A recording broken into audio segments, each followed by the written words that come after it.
Hey everyone, Simon here and Mountain. I mean, usually I would say something like, hey, today we're gonna play Mountain. We don't really play Mountain. Mountain is just Mountain. Um, I'm not sure how I'm gonna approach this. Let's just see what this has to offer us. So if you're wondering if you should buy Mountain, the answer is probably no. Unless you want to pay like $1 for a screensaver or like a maybe like a meditation tool or something. Anyway, let's listen to what it tells us. Loss. Draw something.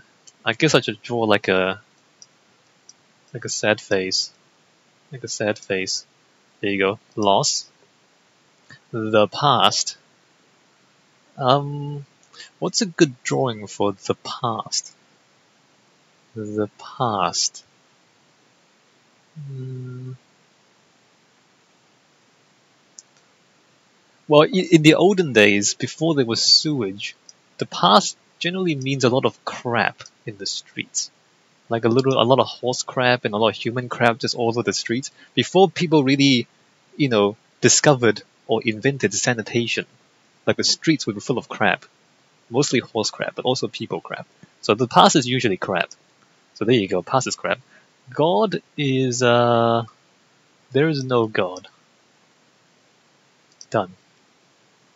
So the things you draw, basically you're providing a, oh, I need to turn down the volume, hold on, let me just turn down the volume a bit. Next, mountain. Alright, just so we can hear ourselves think. So the drawings you put in at the beginning, it's like you're providing a randomized seed for the generation of the mountain. Although this is the second mountain I've generated, and to be perfectly honest, it looks pretty much the same as the first mountain. So you can zoom out and zoom in. The mountain is just floating in space as far as we can tell, with a self-contained atmosphere, and look, with stars. Curiously, the stars above and below us, but not on the horizon. Anyway, let's zoom back in. The bottom of the mountain is kind of just falling off. And this is basically it. This is basically, let me just get a good view. I think I decided I want to zoom in and look up at it because the mountain is quite majestic. If you can look up at it. So, and this is mountain. Oh, there's also the keyboard. There's also if you wait a minute, that's not right. So the keyboard, if you press button on the keyboard, it's a piano sort of thing. Hold on.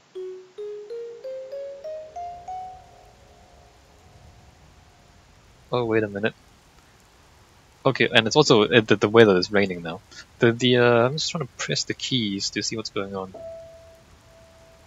I'm taking in every part of this spring afternoon. Well, good for you, Mountain. Good for you. You take that in while I figure out this keyboard. Oh, wait a minute. Pressing period or full stop tells you what the mountain is thinking. The mountain is thinking, I wish I knew how to whistle. That's okay, we can sing with the keyboard. Unfortunately, there's no sharp notes or flats. There's only the standard notes.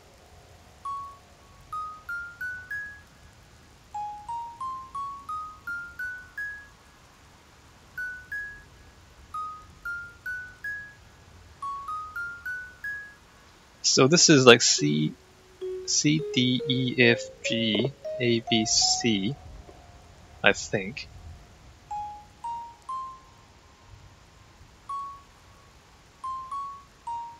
And then this is like G, A, B, C, D, E, F, G, I think. So that I'm pressing ASDF, and that starts at G and ends at G, and then Z, X, Z, V, B, N, M is C. But there's no sharp, so we can't play really interesting songs. So we can kind of like...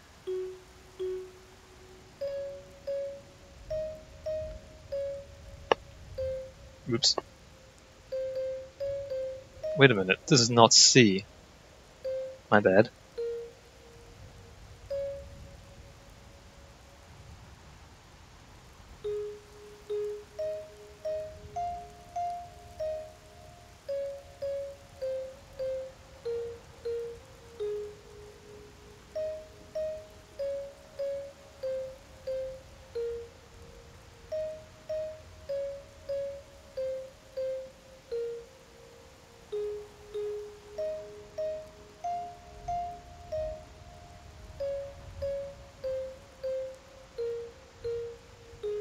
So you can play like fairly simple tunes.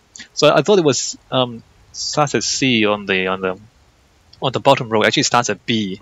So it's B, C, D, E, F, G, A, B, which is not really all that useful.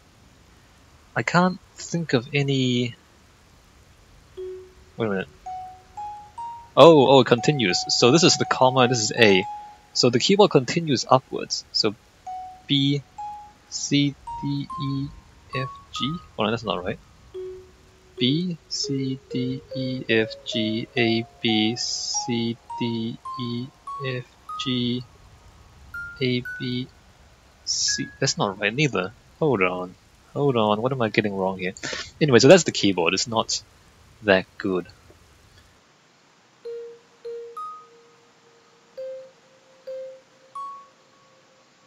I don't know if I want to improvise. Maybe not. No, I need a bigger keyboard. I don't really want to improvise here. So that's that. If you play certain songs, things will happen. You can reset your world, for example, by summoning a meteor to destroy it. I don't have the secrets open, so, and I'm not going to play too much with it. What else is there to do in Mountain? There is a menu screen. Hold on, let me just click on that. So that allows you to change the settings. I won't change any of the settings. There are fireflies in the trees. All right, well this is Mountain, and it costs 99 cents on Steam if you want it for any reason. The thing is, there's no ambient music even. Like, listen to it. Hold on. There isn't, right? There's no ambient. I mean, there's an ambient thing there, but I don't hear anything.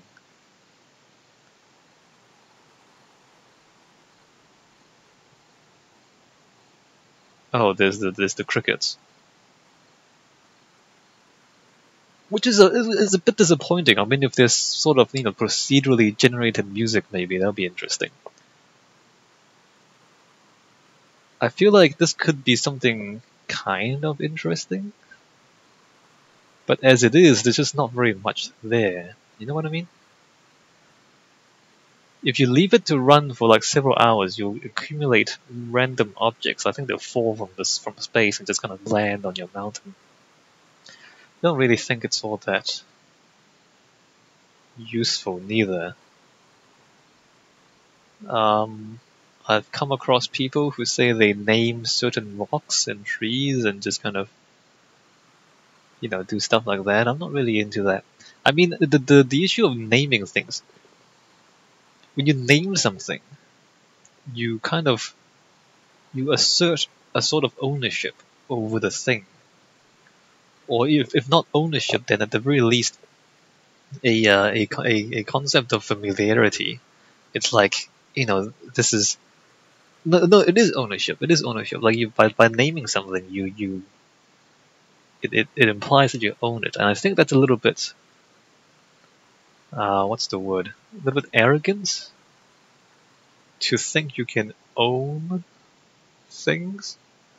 I understand that ownership is a thing that we have. I own my computer nominally, but I don't think it's a good thing to cultivate the sense of possession. I think that you are more free if you're not concerned about ownership. If that makes sense to you. It might not make any sense to you if you don't think the way I do. Alright, so I've got other things planned for Mountain. One thing I might do is just talk about philosophy, but that might take several hours. So maybe I'll talk about philosophy while we watch this mountain slowly rotate around and, night and day. I feel super chill inside such a vast night. I like the sentiments you have there, but this night is not all that vast because... Can we look up? Oh, there you go. But then your butt obscures the stars, mountain. Have you considered that your butt is obscuring the stars? There you go. Like it says stuff like that, but then it doesn't feel very fast, does it? Very quickly you run into, well, it's fog. It's foggy now, so forget that. Let me just move mountain over a little bit, and let us talk about Chinese philosophy, specifically Taoism. So I'm going to read and discuss the Tao Te well, I mean, if you pronounce it in English, it's Tao Te Ching, but it's supposed to be Tao Te Ching. This is by Laozi or Laozi, depending on your interpretation of his name. And this is basically the original text for Taoism. And Taoism is I guess for some people it's transformed into a sort of religion, but it's more a philosophy than a religion. And I guess it'll make more sense when I start reading about it. So this is the Tao Te Ching, but it's in Chinese, as you might imagine, because it is Chinese philosophy. And there are, translations, but none of them really does the original justice because it's kind of difficult to translate. But since I know Chinese, I'll read the translation and I'll discuss it as well.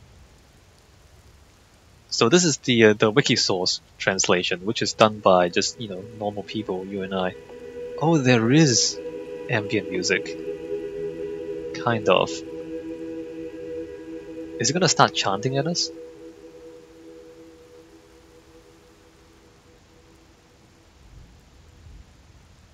Nope, it's just gonna announce the dawn, I think. Alright. Alright, so there's 81 chapters in the Tao Te Ching. And let's start with chapter 1. So this begins, I'll read, "The Tao can be stated, but it is not the common Tao. Its name can be named, but it is not the common name." It's not really a good translation. But if you wanna explain, what it means by that. So Tao, the word Tao, it means road or path, but it can also mean reasoning and logic. So in Chinese, the word Tao has like two meanings. It's both the road and also the logic. And then by that, you can kind of see how, we consider logic as a road.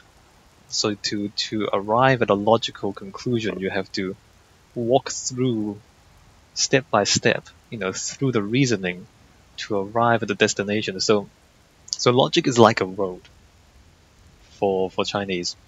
And so here, so it says the road or the logic can be followed or can be described, but that is not the constant road, or that's not the constant logic. And then names can be named, but that is not the true name, or that is not the constant name. And by that, it's a kind of an awkward way to talk about a fairly common idea in philosophy, which is that our knowledge is inherently limited by our ability to know things. So for example, you can see the world with your eyes, but at the same time there are a lot of things you can't see. For example, if you look into a microscope, you can see a lot of really small things that you wouldn't see otherwise. Or if you look into a telescope up in the sky, you can see stars and galaxies, which again you can't see with your naked eyes.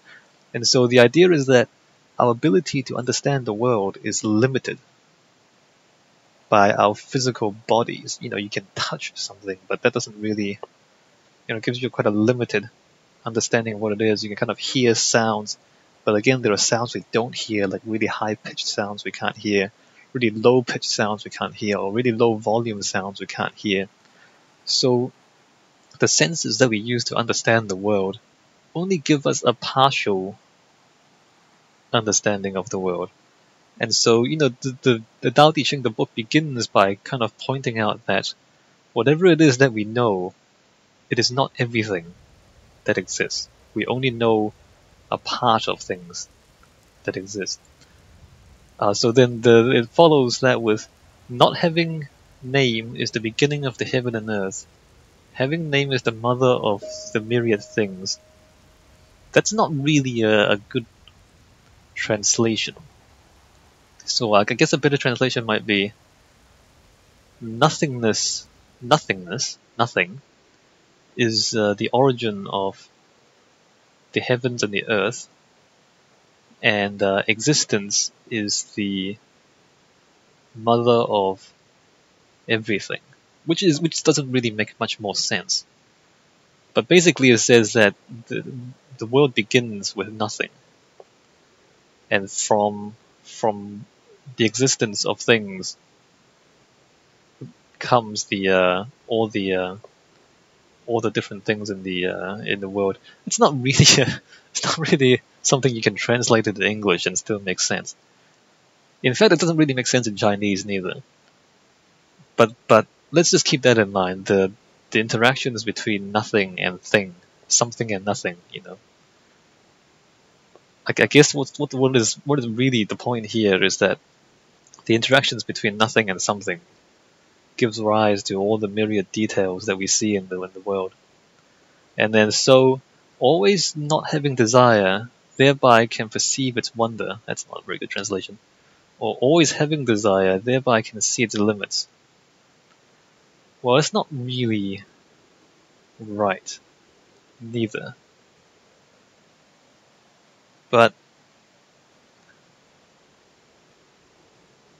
what I think a better translation would be, if you desire nothing, then you can see the details of things. But if you have desire, then I don't know what that means. So if you desire nothing, then you can see the intricacies of things. But if you desire something, or if you desire things to exist, then you are. I think it means that you are limited in what you are able to see. I think what it's trying to say there is that your desires limit your perception. So if you're looking for something, then you'll only find what you're looking for. But if you're not looking for something, then you will find what's really there. I think that's what it's trying to say. This is really complicated, by the way, guys. Alright, so it continues. These two have the same origin, but they differ in name. Both are called mystery. One mystery plus another mystery, and these are the source of all wonders. So again, it's talking about the interactions between something and nothing, wanting and not wanting. But I think what it's trying to say is everything comes back to this. Everything comes back to whether you want something or whether you want nothing. And then from these things, all the different things in the world can be explained. Alright, so that's chapter 1. That is chapter 1. Chapter 2. If everybody knows what beauty is, then beauty is not beauty anymore. If everybody knows what goodness is, then goodness is not goodness anymore. I don't think that's the correct translation. I think the correct translation is that everybody knows beauty as beauty, but from that we define ugliness. And also everybody knows kindness as kindness, but from that we define evil.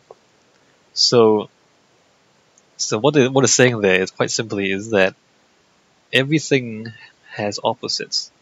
By defining one concept, you also define the opposite. So if people were not concerned with beauty, there would be no ugliness. Because ugliness only exists in opposition to beauty. If people were not concerned about kindness, there would be no evil, because evil only exists in opposition to kindness.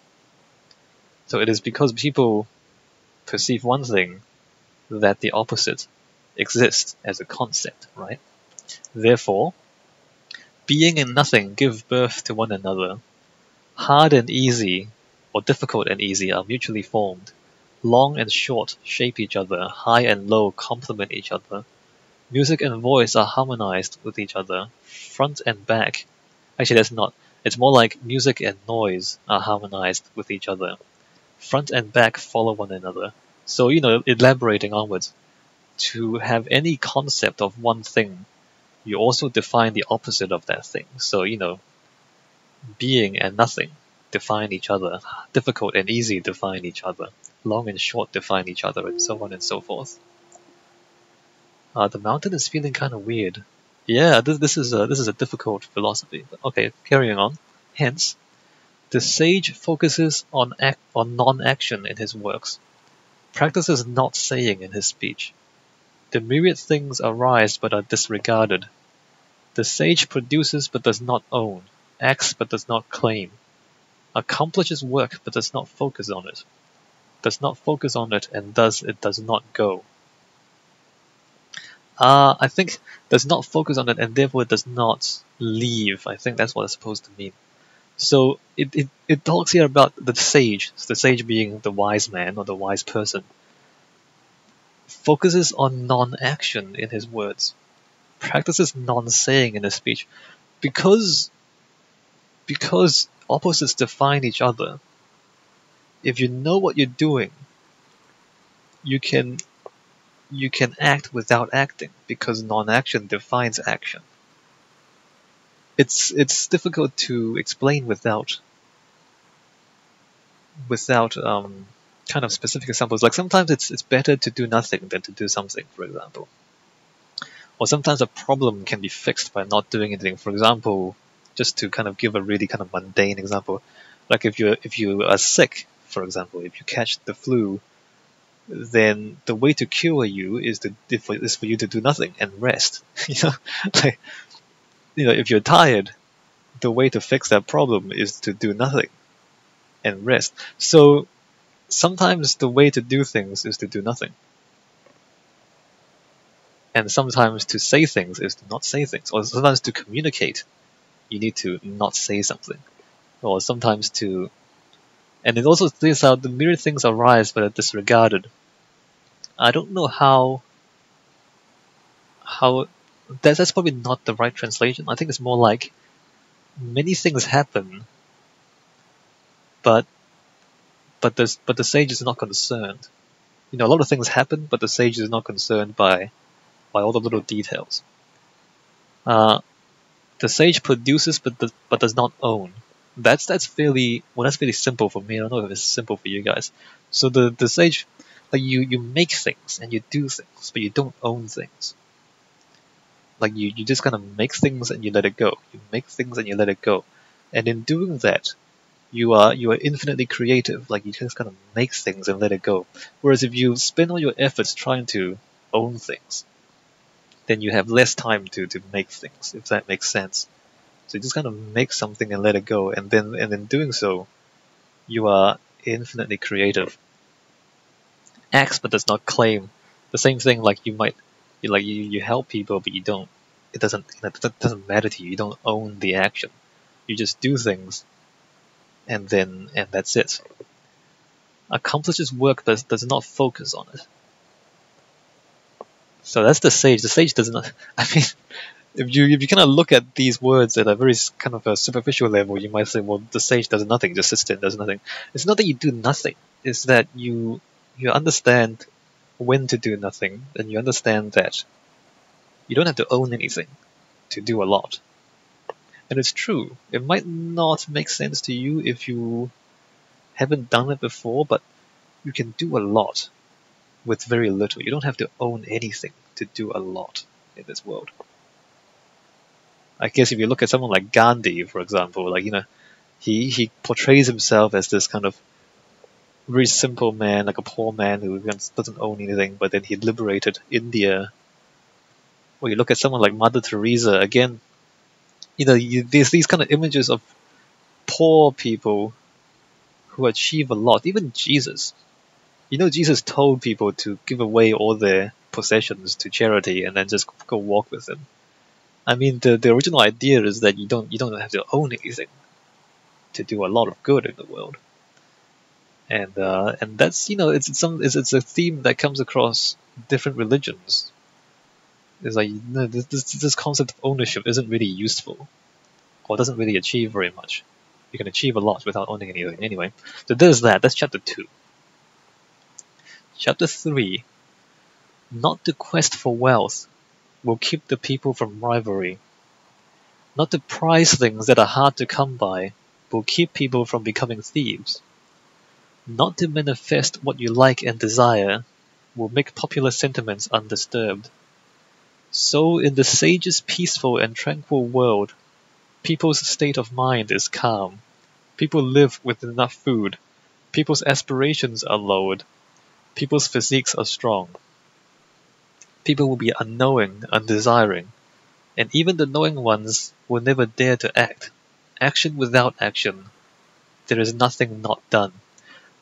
So that's kind of like an elaboration of what we were saying already. Like if you're not greedy, then there's enough for everyone. And again, this is an idea that's quite often repeated. I might want to point out that the Tao Te Ching was written about 2,600 years ago. It's pretty old, older than the Bible, for example. It's 2,600 years old.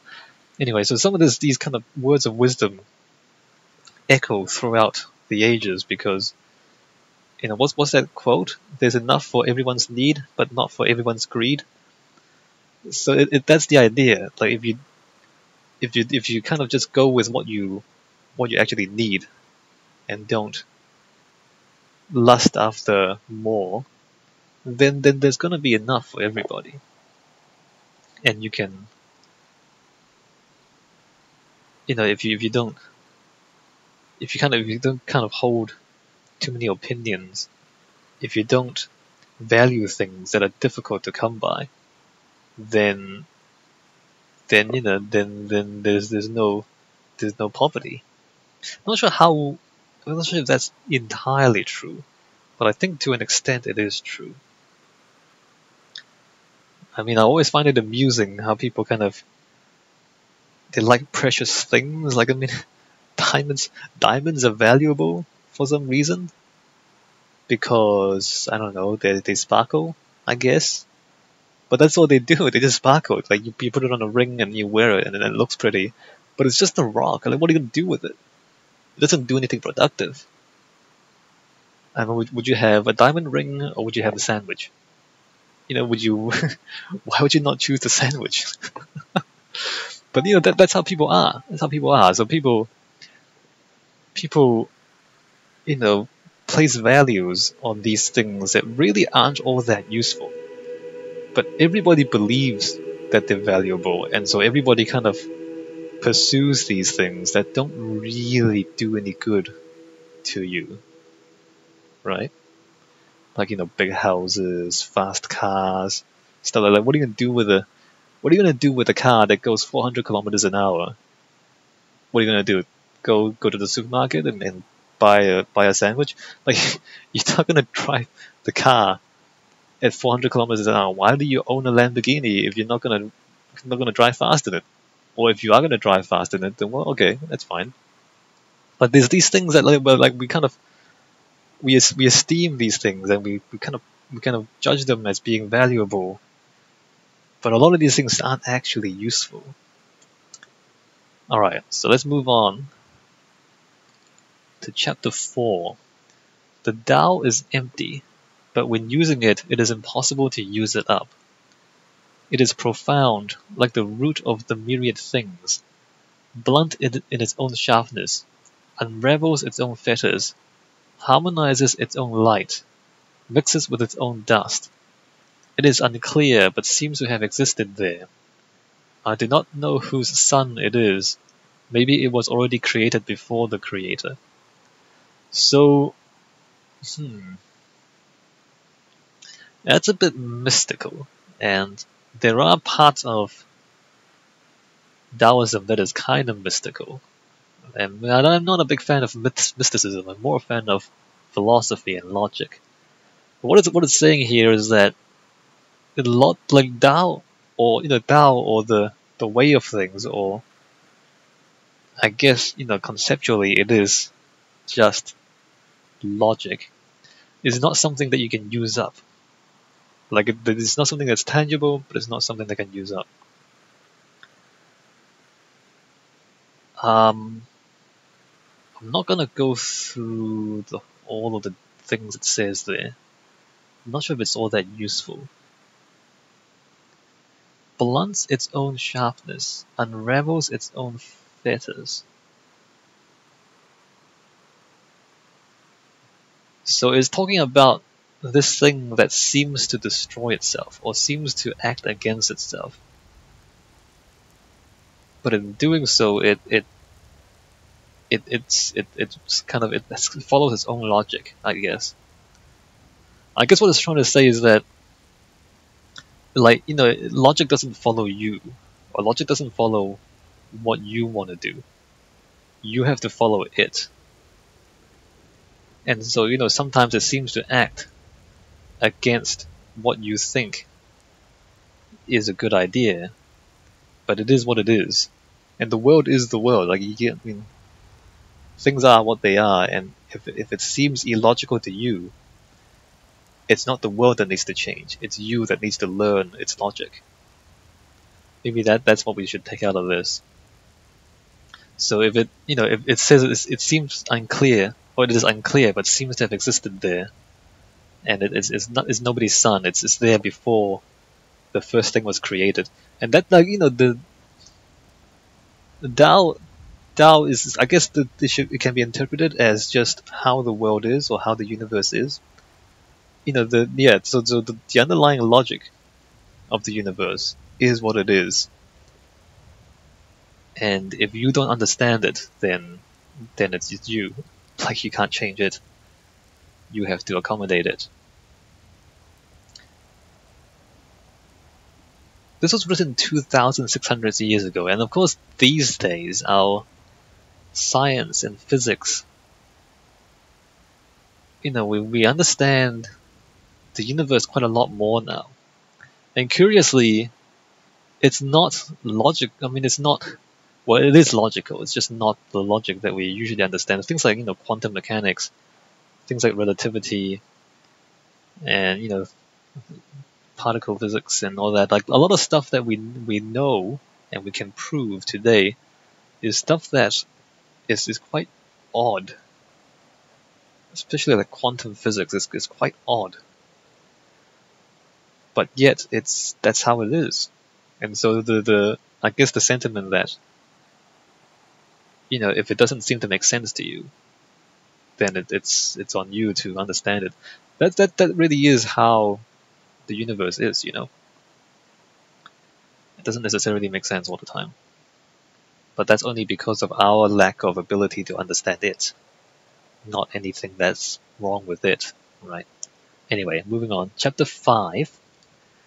The sky and the earth do not care. They regard the myriad things as straw dogs. Straw dogs is like, people create like a grass dog and they use it in rituals.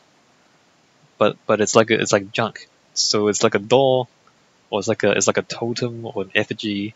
But then after the ritual, you just kind of throw it away because it's just kind of a symbol, right? So they regard it as nothing important. The sage does not care. He regards people as straw dogs. The space between the sky and the earth, how much is it like large bellows? Empty but endless. Just move and wind will be produced. Much talk soon comes to nothing. It is better to be in between extremes. So it starts off with the heaven and earth do not care. And this is true. The universe does not actually care about you. I mean, sad day for you, but it doesn't exist to serve you. And so likewise, the sage does not care, or does not exist, doesn't exist for your benefit. Although I don't know if I agree entirely with that. I mean, to an extent, you can't really care about everything. But we think. Whereas, the mountain does not. I mean, the mountain thinks sometimes. I'm uncontrollably excited about this sweet day. No, you're not. No, you're not. Anyway, the mountain doesn't really care. And the sage also, I guess, more important than whether you care or not is understanding the big picture. Whether you care about the small things. And it talks about how great the world is and how big it is. Empty but endless. The space between the sky and the earth. Empty but endless. Interesting way to describe it, right? It is this massive empty space. That's the world.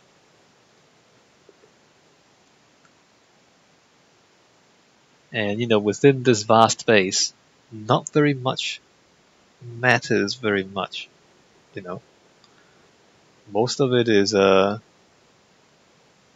emptiness. Alright, chapter 6. The valley spirit will not die. This is the primal mother. The gate of the primal mother is the root of the world. She unceasingly exists. Her influence is without effort. Alright, again, this moves towards mysticism. And this is one of those things that maybe it's because it's 2,600 years old. But the valley spirit will not die. It is the primal mother. It talks about spirits. I don't know if we should talk about spirits. But let's just say that the world doesn't die. It just exists. Let's leave it at that. Because this is the part where it is unscientific and more mysticism than philosophy. Alright, chapter 7. The sky and the earth are eternal. The reason for the eternal of the sky and the earth is that they exist alone, so they are eternal. Because of this, the sages put themselves behind all other people. Yet it is before all others he shall eventually stand. They are indifferent to the discomforts and dangers, yet it is he who shall thus survive. It is none other than that they do not demand self, yet it is he eventually who shall achieve for self. So it talks about how the world exists eternally because it doesn't exist for any reason. It doesn't exist for any purpose. And that's why it exists forever. Not sure how to explain this in a way that makes sense.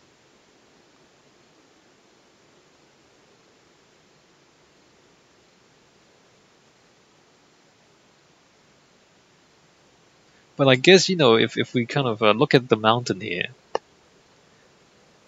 I mean, there's no game here. But because of that, the mountain can go on forever. Like there's no end state, right? And therefore, this mountain we can keep this running forever. I guess maybe that's an interesting analogy. But then how it applies to you. So because of this, if you act without particular purpose, then your actions will actually last. If you act with a purpose, then your actions have an ending. Once you achieve the purpose, your actions end. Or if you live for a reason, then once that reason is complete, then you end. Can I think of any examples? I'm not sure if I can think of any examples of how you can act without reasons or act without purpose, and therefore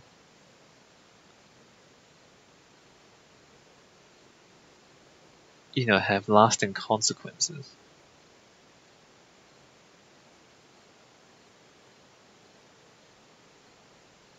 In a way, it's too subtle, really, to be explained easily. Maybe you should just try it. Try doing things without expecting outcomes. Try doing things just because you think it should be done, not because you expect an outcome from it. I mean, okay, I'm going to sidetrack a little bit, but the concept of unconditional generosity, for example, I don't even know if it counts as generosity. But like if you give without expecting anything in return, or if you build without expecting anything to be accomplished, if you act without any specific purpose, I think that really is the most is the truest way to do things. Like if you help someone, for example, without expecting anything in return, that is the truest form of generosity, right? If you help someone with the expectation of a return, then you're not really doing it to help them. You're really doing it for your personal gain, for example. So it says here, like, they were indifferent to the discomforts and dangers, yet it is he who shall thus survive. I mean, this idea of selflessness, that you would do things without concern for personal safety. I guess in some situations that's what it takes to do something worthwhile. Is if you don't do it for yourself, just do it because it is the right thing to do. And it's true. It's true. Like if you live your life being scared of dying or scared of being injured, then you'll never really do great things because you have to take those risks, or you have to not even care about risks sometimes if you want to do great things. You know what I mean? And if you are doing things for the expectation that something will be returned to you, then you're focusing too much on the return, and therefore you miss the big picture. I think that's the thing we should really keep in mind here.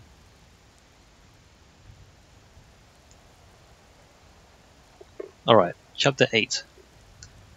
The best quality is like water. The water's goodness is that it benefits the myriad things but does not quarrel, and it willingly goes to where others hate. Thus it is almost like the Tao.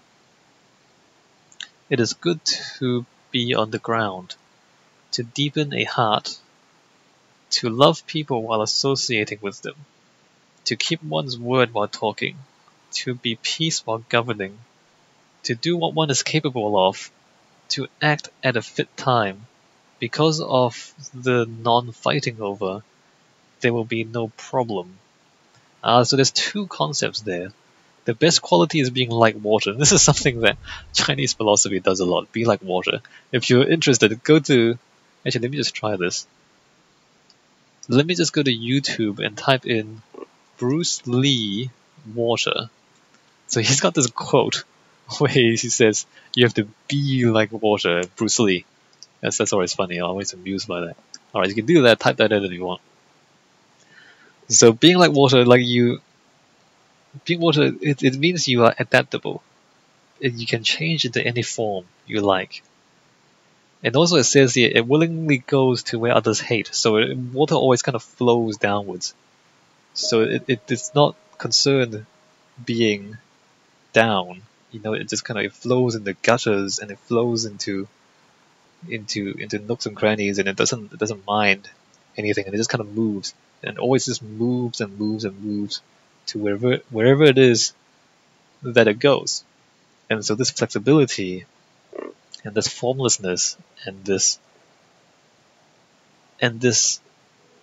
the idea that it doesn't fight what it is, it just flows.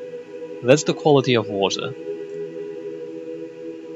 And what it says here is, what it's arguing. Oh, we found a block. We found this. Let's check it out.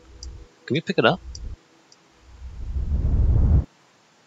I kind of picked it up. More like a. Oh, alright. So if you click on it, it flies away and then lands back. I don't want to just move it though.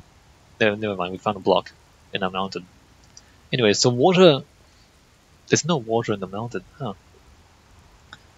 Yeah, so water just flows to where it needs to go without any problems. And so, as a person, it is good to live on the ground, but that doesn't actually mean it is good to be in the ground. It's more like it's good to be where you are, if that makes sense.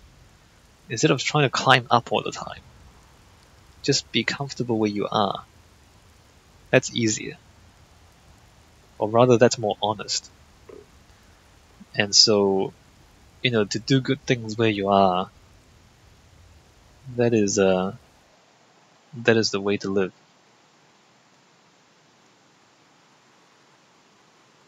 Is there a good example of this? Can't think of anything. Anyway, chapter 9. Then to pour into a cup overflowed, it is better to stop it. To hammer and to sharpen, it will not long to be broken. This is a bad translation. One cannot keep in eternal hiding a hall brimming with riches. The man arrogant from enormous wealth buries disaster upon his road. Removing after succeeding fits in with the Tao principle of the universe. Right, so it talks about, so if you're pouring water into a cup, when the cup is full, you should stop. Don't keep pouring water into a cup that's already full. That's silly, right? So, if you're doing something, once you've done it, you should stop. Don't keep doing it. Even though it's a good thing to do, if you've done enough of it, then stop. And, it says to sharpen. I guess what it's trying to say is, if you're like sharpening a knife, once the knife is sharp, you should stop. If you keep grinding and grinding and grinding it, you just make it, weaker and weaker because you're grinding away the materials, right? So if it's sharp enough, you just stop. Whereas if you keep trying to sharpen it, eventually you'll break it because you don't. It's just too sharp. And the next line, you can't hide a room full of riches, or rather, you can't defend. You can't forever defend a room full of riches. So if you have a pile of money, eventually it's going to be stolen from you because you can't hold on to that wealth. And the man who is arrogant from great wealth is setting himself up for disaster. So then it says, so then after you've done something, leave. Once you're done, finish and leave. Don't keep doing things. Even if you have good intentions at the start, once you've achieved what you want to achieve, then stop and leave. There's no point, continuing. Just like, to go back to the first line, if you're putting water in a cup, once you fill the cup, stop. It sounds really basic. It sounds really kind of simple, but wisdom often is. And you'll be surprised how often people forget the basic things. Like they'll enjoy something and they just keep doing it and doing it and doing it and doing it until it gets out of hand. I mean, even though you might enjoy it at the start, you should, once you've had enough, you should stop. Or some people overwork, like, you go to work and then once you've done your work, you should stop and go home. But some people just keep working and working and working. And why would you do that? That's not really how you should be doing things, right? Anyway, that's chapter 9. Chapter 10.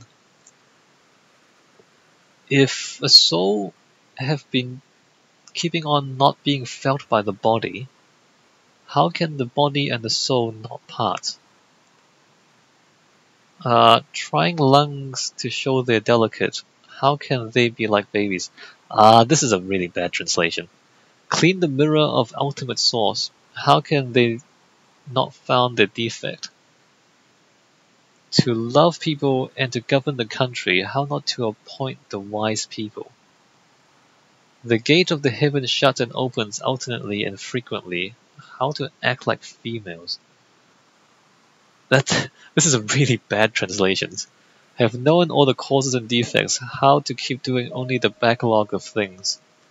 Quicken them, feed them, produce and do not own, act and do not claim, raise and do not rule. This is called profound virtue. Okay, this is a really bad translation. Let me try and do a better translation.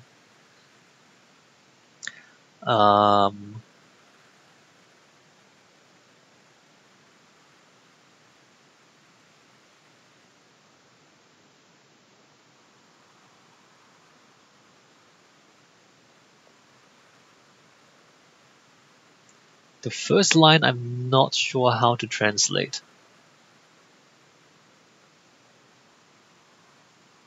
But I think what it means is, I think what they're trying to say is if you focus too much on one part of a thing and not the whole thing, then eventually you'll break the thing.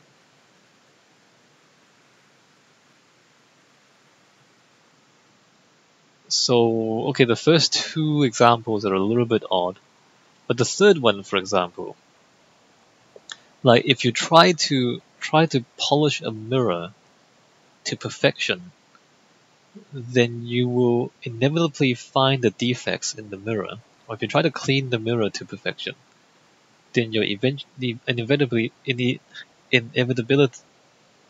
inevitably find the defects. Remember that 2,600 years ago, mirrors were not perfect.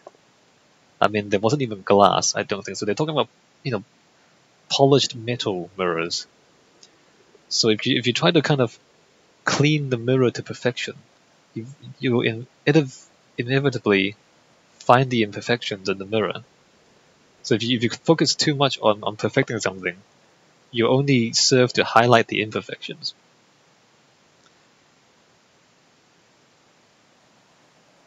And like if you wish to govern the country well, how can you do so without appointing wise people into government? Not sure about the next line.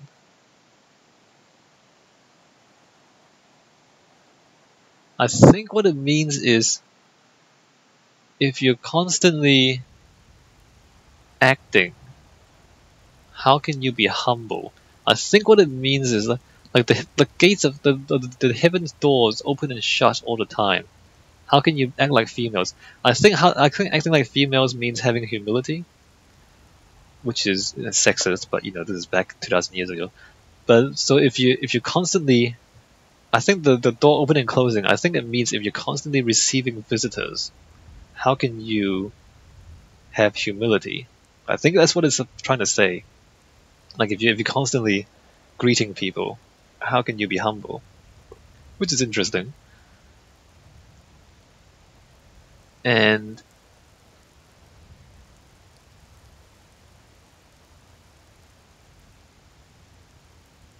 if you strive to understand all the causes and effects,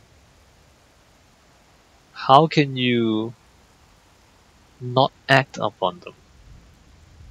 I think this part means that if you kind of look too closely at everything, then you cannot remain distant from it. Which again, it seems really basic when you say it like that. But these are kind of these common mistakes that people make when they, I think this part talks about governments and governing people. Like, I guess this is about micromanagement. Like if you micromanage every part of your organization, then how can you not become involved in every single thing? And this is a mistake that managers do make if they try to micromanage, is that the whole point of trying to manage an organization with many people in it is that you need to trust people to do their jobs. If you micromanage everything, then you end up limiting the organization by your ability to micromanage. Because if everything has to be done the way you will like it, then you might as well just be doing everything yourself. And so then you're not taking advantage of the fact that you have a lot of people working for you. So I think this is what this is talking about. I think. I'm not sure. Because it is telling you not to understand everything, or not to understand all the details of everything. So yeah, so then, as a so profound virtue is to feed people, to produce but not own. So you make things and you create things, but you don't own them. You just kind of make things and give them away. Make things and give them away. And you act, but you do not claim them. So you do things, but you don't own any of it. You do things, but you don't take credit for anything. And you raise, but you do not rule. I guess it means that like you teach and you empower, but you don't tell people what to do. That is profound virtue. So you're creating, you're growing, and you're not. And the other stuff, I think that they're saying like you don't spend too much time worrying about the details. You just make and let go, create and give. That is profound virtue. Alright, well that's chapter 10. Chapter 11. Put 30 spokes together to one hub. The original empty space makes use of the wheel. Knead clay into vessels. The original empty space makes use of the vessel. Shape door and windows for a house. The original empty space makes use of the house. So the things that are made are only conditions. What we are using is still the original empty space. So this is not a very good translation again, but if you look at the wheel, you make a wheel, but you need to leave a hole in the middle for the axle. And that's the most important part of the wheel. If you make a cup, for example, you make the container, but what you're using is the empty space inside the cup. That's what you put the liquids into, right? Or you build a house, so you put up the walls and the ceilings and your windows and doors, but what you use in the house is the empty space inside. And so we make a lot of things, but a lot of times the things that are actually useful is the nothing, is the empty space inside. Which is an interesting concept. The thing you actually use is the nothing. The reason why these things are useful is because they're empty and there's nothing in them. So this is the thing of nothing. This is the usefulness of emptiness, the usefulness of nothing. Sometimes you just create space. Sometimes you just get rid of stuff, and that's what's useful. So again, it's the acting by not acting, things without things. We use empty space a lot of the times. Alright, chapter 12. The beautiful colors make people's eyes blind. The appealing music makes people's ears deaf. The delicious flavors makes people's mouths numb. To indulge in hunting makes people's hearts wild. To pursue rare treasures makes people's behavior improper. So as the sage attends to the inner world, not the outer world, throw away the latter and adopt the former. So this is not the best translation, because what it really should say is too many colors will make your eyes blind. Too many noises will make your ears deaf. Too many tastes will make your mouth numb. So the next part is correct. To indulge in hunting will make your heart wild, or rather, to indulge in hunting will make you go crazy. And to pursue rare treasures will make people behave improper. So, to have too much of things is really to numb your senses. If there's too many colors, if there's too many bright lights, then you can't see anything anymore. You might. This is the paradox that it's trying to point out, is that you might be looking for bright lights, but when you find the bright lights, they're so bright that they blind you. Or if you're looking for things to listen to, but if there's too many things, if the sounds are too loud, then you become deaf and you can't hear anything anymore. So in pursuing the extremes, you lose your ability to even perceive it. But if you pursue quietness, if you pursue silence, for example, then your hearing becomes attuned to smaller sounds. Or if you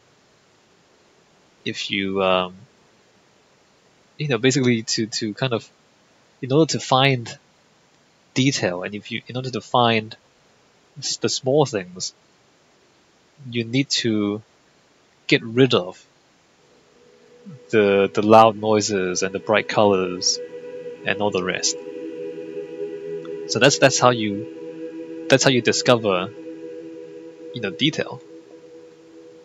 And so don't worry about the big things, and don't pursue the big things, or don't go after dramatic things, but rather pay attention to the small things, and you'll find a lot of detail that you would otherwise miss.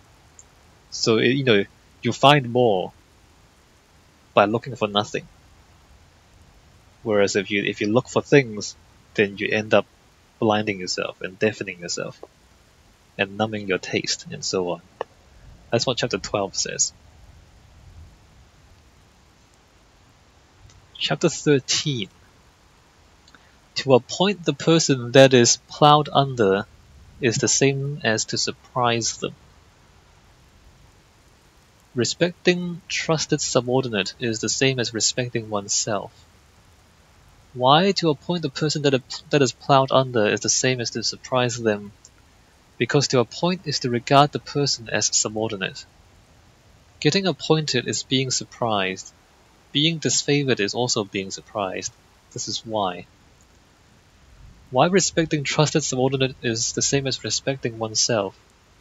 The reason that I have these trusted subordinates is I care about myself.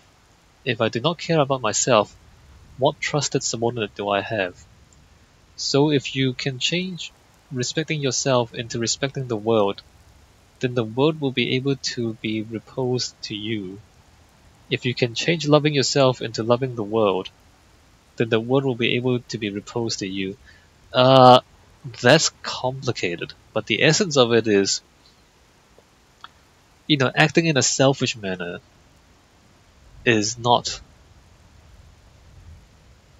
To appoint the person who's plowed under, the plowed under is a bad translation. It means that, I guess what it means is, if you reward someone who does not deserve to be rewarded, it is a surprise to them.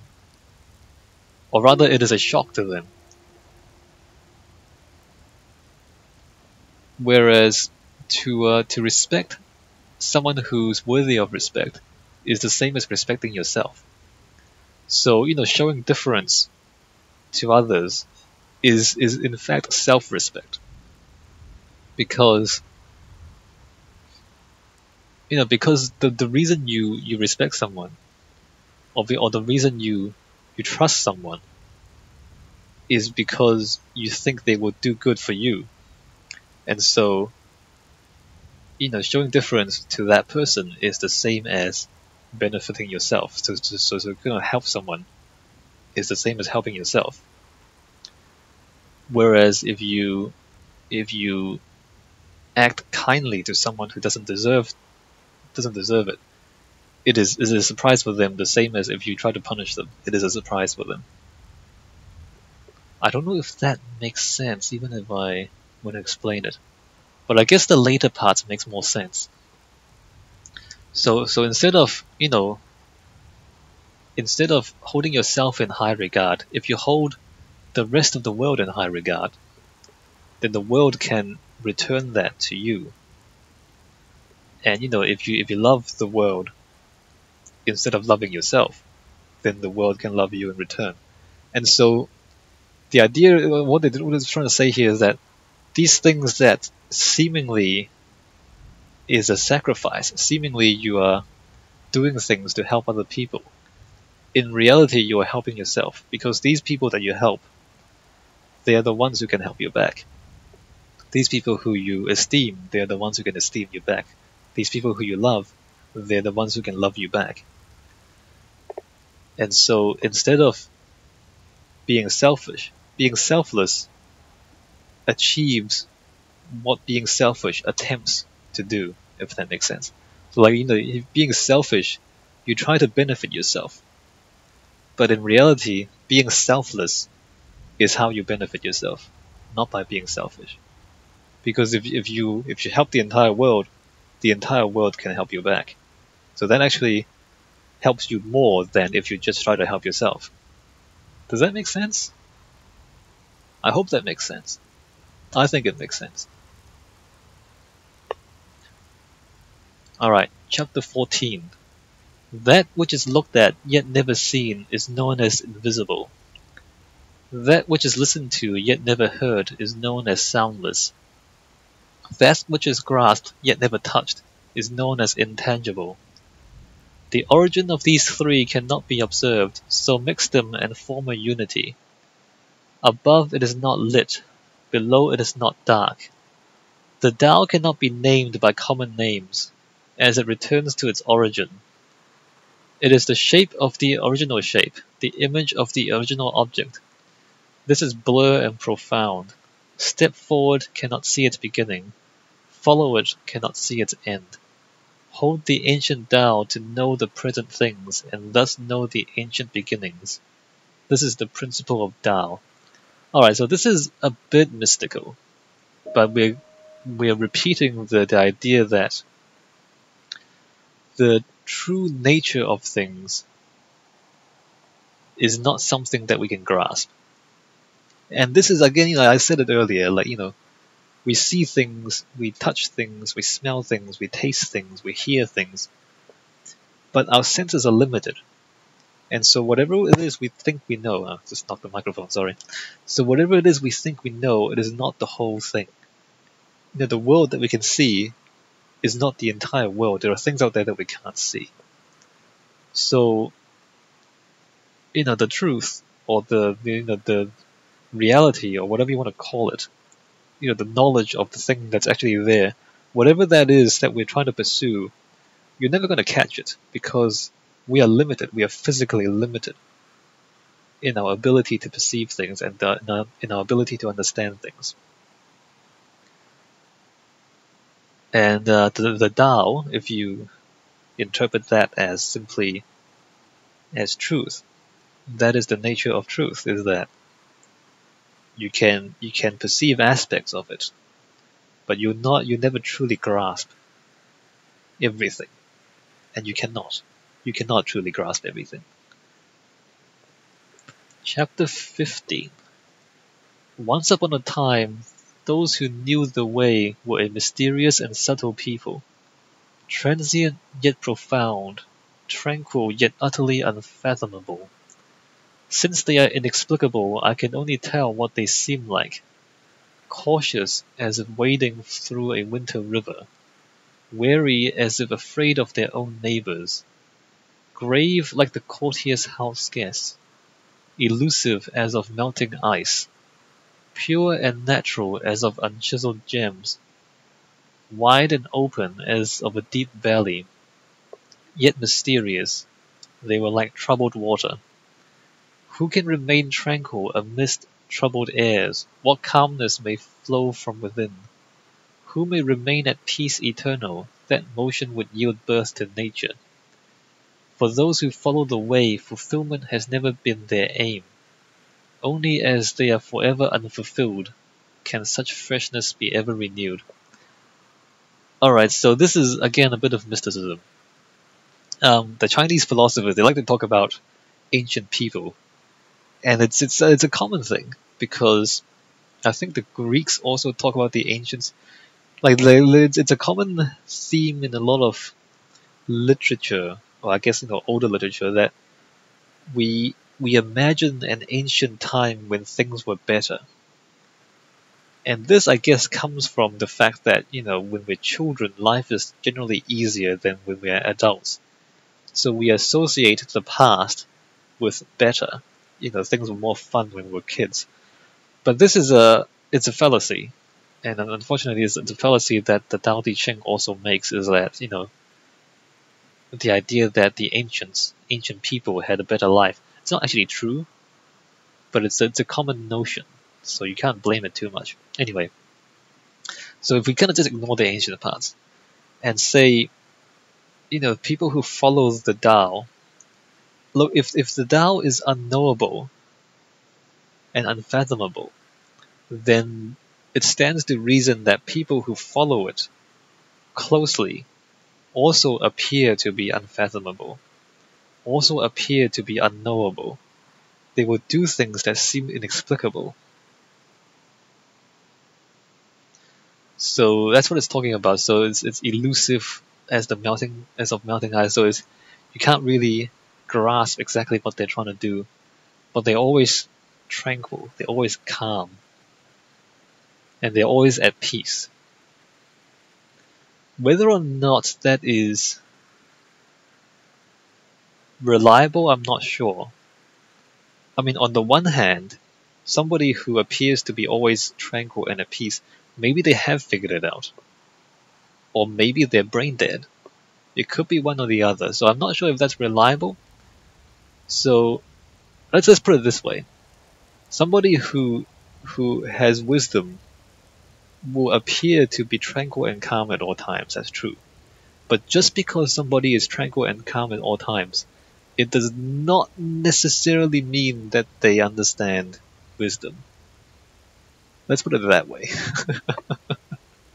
But I think it's quite... What we can say for sure is that if somebody is a busybody, somebody is always trying to do things, then they have not yet found what they're looking for. You know what I mean? If somebody is always trying to do things, then they are not at peace. We can say that much, I guess. Alright, chapter 16. Immersed within the heart of the void, keep tranquillity's essence. The myriad things together arise, I thereby perceive their returning. Now things flower, and in flowering each one returns to the source. The returning to the source is called tranquility. This is the returning to destiny. The returning to destiny is the eternal. To know the eternal is wisdom. When one does not know wisdom, disaster arises. Knowing the eternal is wide-ranging. Wide-ranging means open-minded. Open-minded means royal. Royal means heavenly. Heavenly means the Tao. The Tao means everlasting. Bodiless and without form, cannot wither or perish. That is quite complicated. Quite complicated. Immersed within the void. So that's not really okay. So what it means is when you are in extreme emptiness, then you can find peace. So when things happen, you perceive their origins, or you perceive them returning, or you perceive their logic returning to their origins. So don't focus on the things that happen, but rather look at where they come from. And in doing so, you you can find the origin of things, and then you can find peace. I think that's all that I can say about that. Or rather, I mean, it talks about wisdom. I mean, that's where wisdom comes from. Wisdom, if you see the things that are, that's not wisdom. Seeing where things come from, that's wisdom. And in order to do that, you need to find that empty space and find that peace so that you can follow events and ideas back to their origins.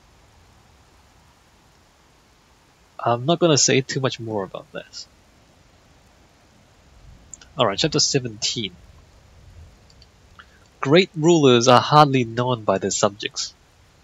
Then come the people who draw near and praise. Then those people hold in fear. Then those the people revile.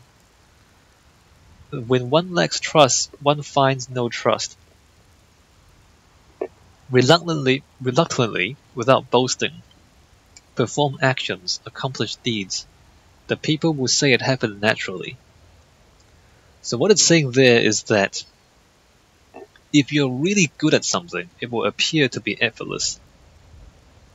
And because it is effortless, you don't get any praise for it.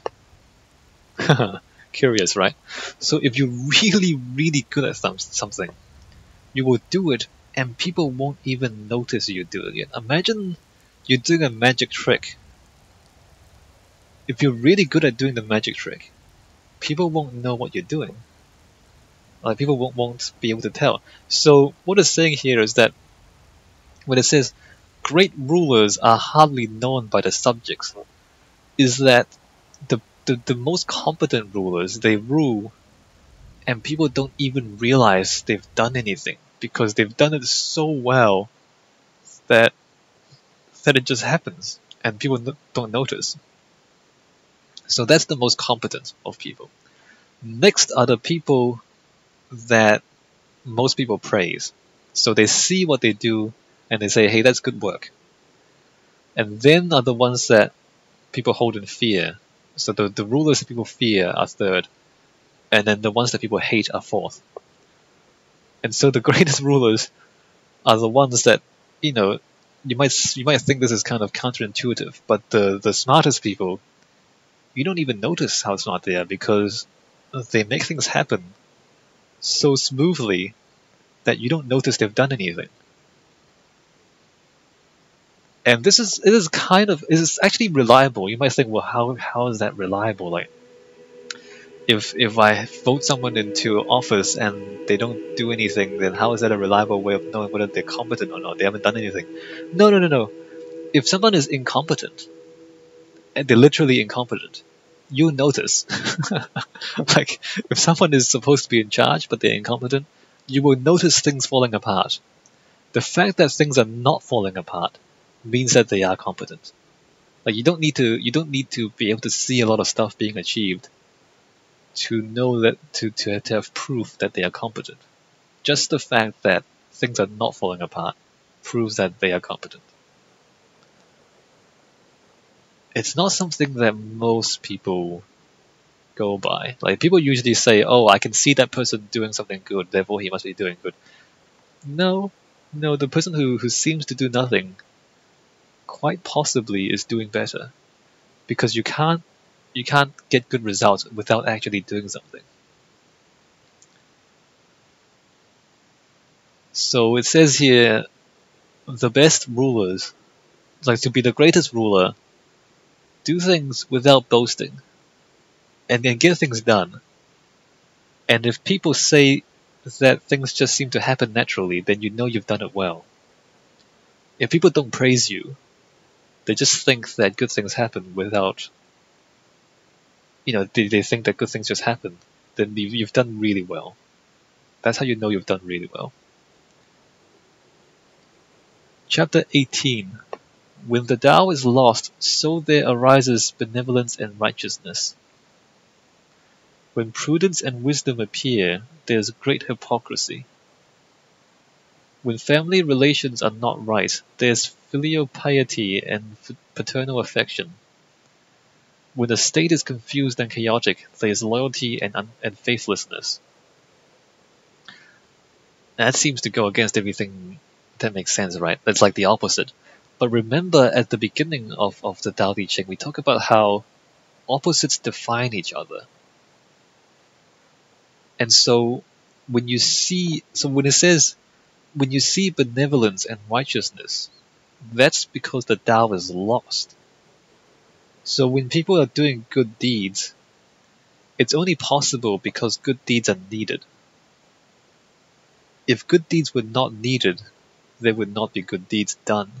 For example, if someone does charity, it's because charity is needed. That means poverty exists. If poverty did not exist, there would be no charity. You see how that works? So, when when somebody appears to be intelligent and wise, that's because other people are stupid. If everybody was intelligent and wise, nobody would be remarkable for being intelligent and wise. If intelligence appears, it's because ignorance exists. So opposites define each other. So if you see something bad, I mean, actually no. If you see something good, it means that bad things exist and good things are necessary. That's what it means. So when the country is confused and chaotic, there's loyalty and faithfulness. So yeah, this. I mean, if things appear good, that means that bad things exist for good things to be necessary. On the other hand, if things appear bad, there are still good things, because if people didn't understand what the good things were, they wouldn't know that things were bad neither. So opposites define each other. Nothing's ever simple. Nothing's ever just one or the other. Nothing's ever just good. Nothing's ever just bad. They always define each other.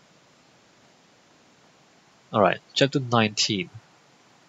Abandon holiness, relinquish prudence, the people will flourish 100-fold.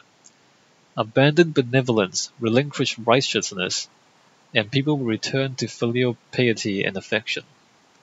Abandon cleverness, relinquish gain, and thieves and robbers will not appear. As I know such three are to be no mere words, stay true to that which is reliable. Recognize simplicity, embrace purity, lessen the self, diminish desires. Interesting, right? So again, the opposites define each other. Abandon holiness, relinquish prudence, and the people will flourish 100-fold. What it's really saying is that, if you let go of this holier than thou attitude, then people will prosper a lot more. Because, in celebrating holiness or in celebrating prudence, you are at the same time condemning everybody else, and you are kind of oppressing everybody else in order to celebrate a certain type of action.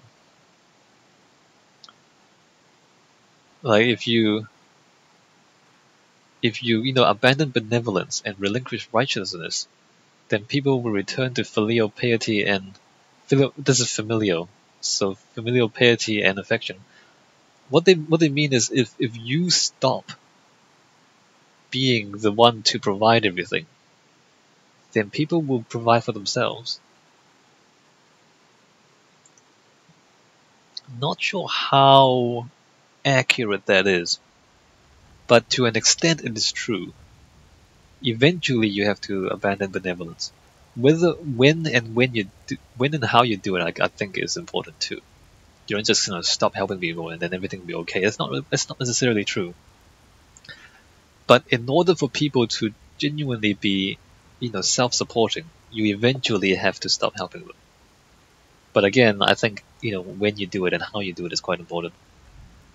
And, abandon cleverness, relinquish gain, and there'll be no thieves and robbers. So if you, well, I mean, to put it simply, if you don't own any money, nobody can steal from you. That's basically what it means. But at the same time, if you don't reward monetary gain, then people won't steal as much. I mean, people will still steal if they are starving, I guess, because you have to eat. But not like nothing beyond that, right? If you can't really like, if being a millionaire doesn't benefit you in any way, then people will stop trying to gain money in unscrupulous ways. So again, it talks about recognize simplicity and embracing purity. Just stick to the simple things.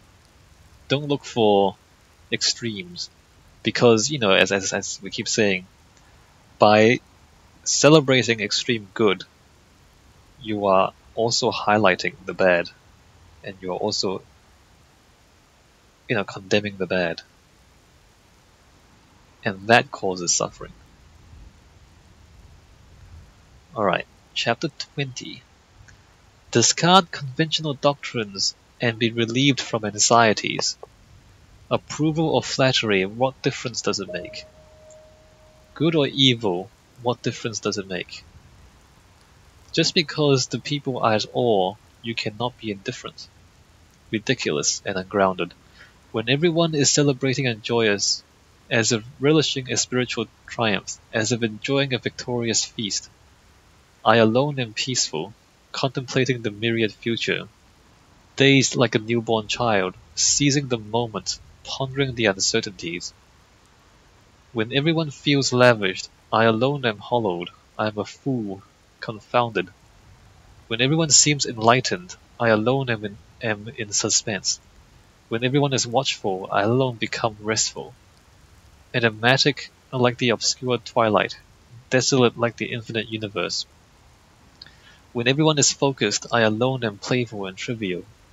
I alone am different from the common. I find refuge in the womb of this profound conception. So here, I think the point he's trying to make is you don't just go along with the crowd. Recognize that whenever there's one thing, there's also the opposite. I guess the first line is this most useful. Discard conventional doctrines and be relieved from anxieties. So if you... Actually, the Chinese is even better. It says discard what you've learned and and you have no worries. So a lot of these kind of expectations and doctrines are things that we learn. Like people tell us what to expect. People tell us what we should do, and these cause anxieties. But if you let them go, then you are free of it. Approval or flattery, what difference does it make? Good or evil, what difference does it make? Or good and evil, what difference does it take? No, I think it is what difference does it make. But like these things, well, it's not. If people say you're doing good, or if people say you're doing bad, then consider whether or not it actually makes any difference. Often it doesn't. Most people don't really make much difference. Sad day, but you know.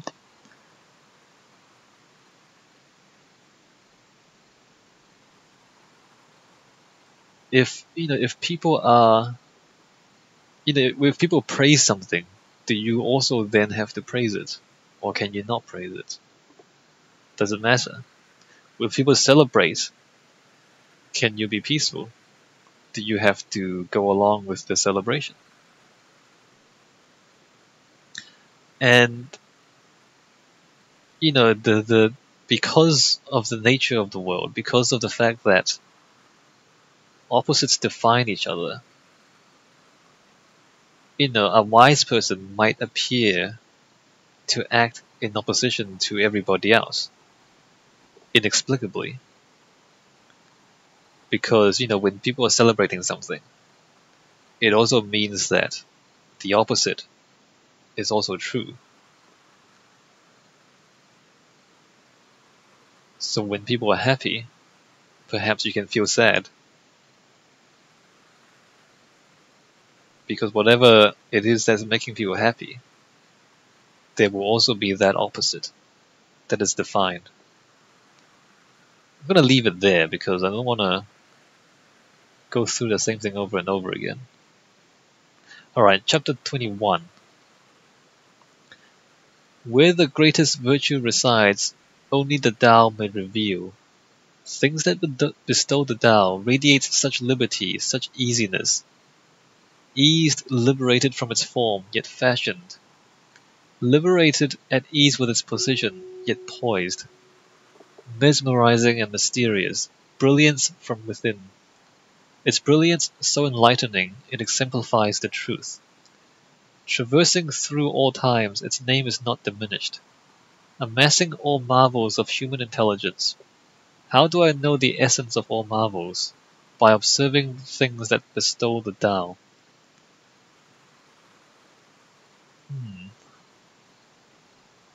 I think the important point here is that if you are behaving in a way that is consistent with reality, then things are easy. Then things are free and easy. Like liberty. Not free as it doesn't cost money, but free as in not restricted. So when your thoughts and your actions are consistent with reality, then things become easy. And the opposite is also true. If you find difficulty, there must be something that is not consistent with how the world really is. Otherwise, why would you have any trouble? And so if you're looking for the truth, look for the things that happen easily. Look for the things that just happen. And there you'll find the important things.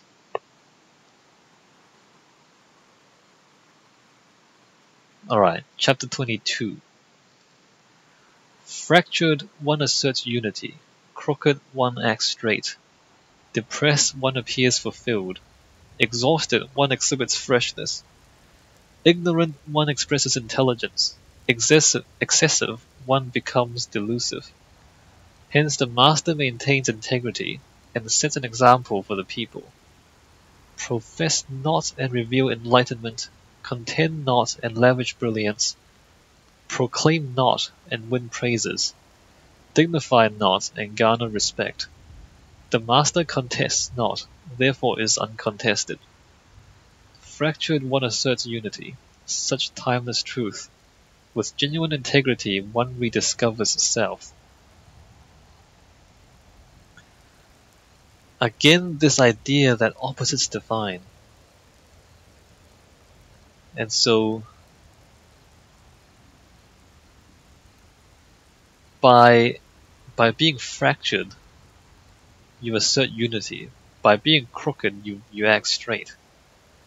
By being depressed, you appear fulfilled. By being exhausted, you exhibit freshness.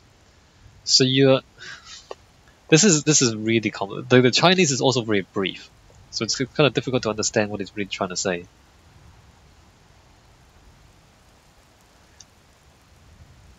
But it says that to maintain integrity and to be truthful, you don't claim intelligence, and in doing so you reveal enlightenment, right? You do not contend, or you do not claim what's the word? You don't claim any credit, and in doing so you win praises. I don't know. I mean, the thing is, this might. I mean, this might work in the long run, but people are silly sometimes. I mean, if you are praised 2,000 years after you die, maybe it doesn't really matter. But anyway, if you act in a way that is consistent with reality, then your works will last, and you don't really need to. You won't need to force anything. You won't need to do anything particularly strenuous to achieve good. But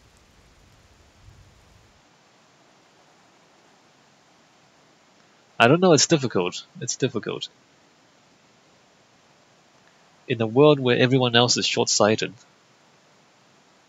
It might take a long time for true wisdom to become apparent to people.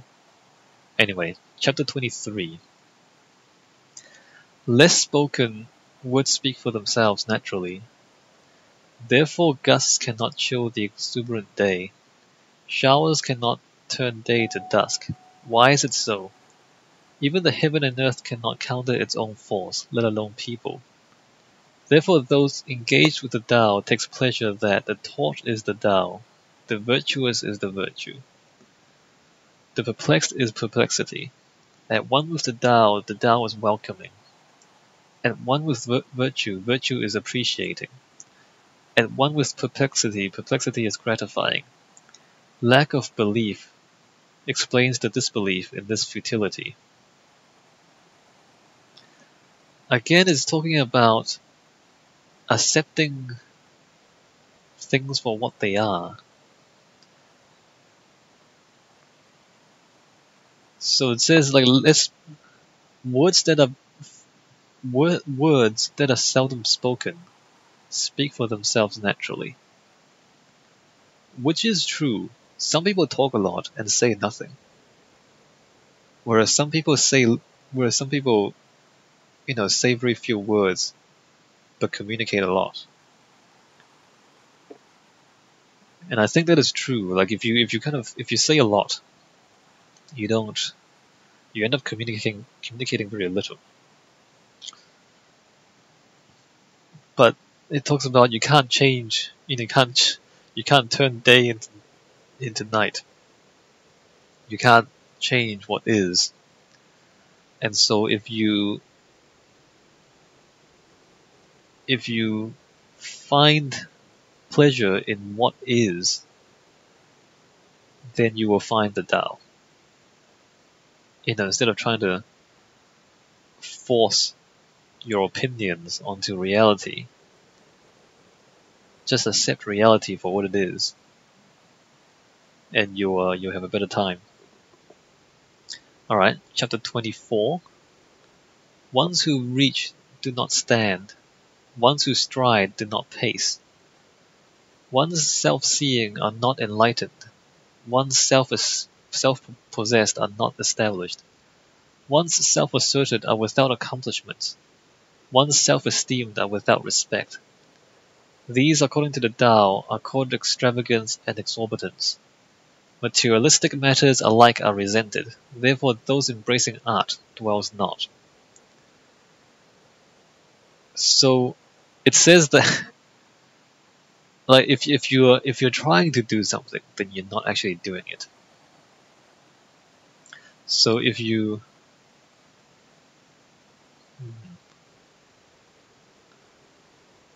maybe this line is the best. One's self-asserted and without accomplishments. Like if you have to blow your own trumpet, it means that you're not. If you have to kind of blow your own horn, it means that you haven't actually done enough for people to recognize you. So so the people who are who are trying to do something are the people who haven't done it.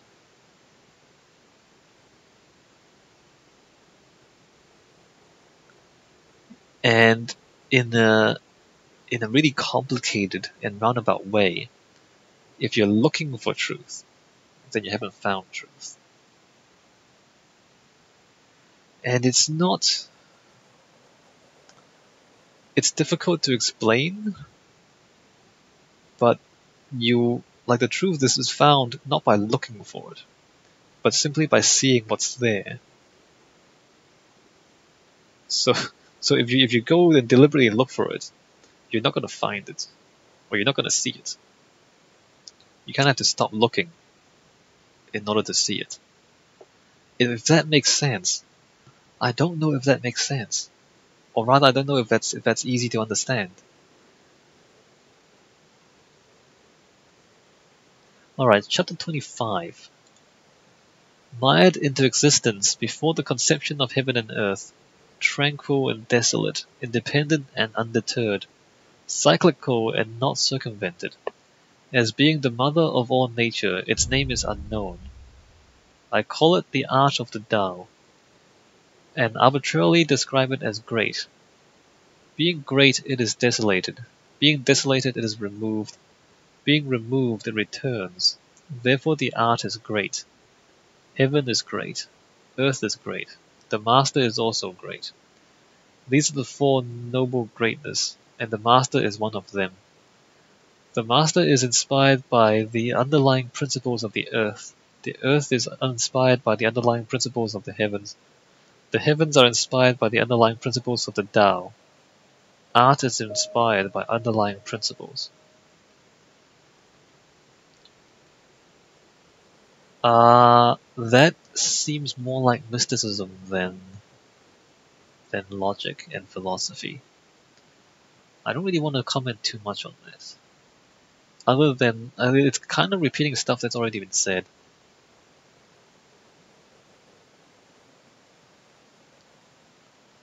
That, the truth or reality is the origin of all things. And to master something is to be inspired by it. To be inspired by the origin of things. I'm not going to say too much about that. Chapter 26. Weightedness is the root of weightlessness. Temperance is the master of temperament.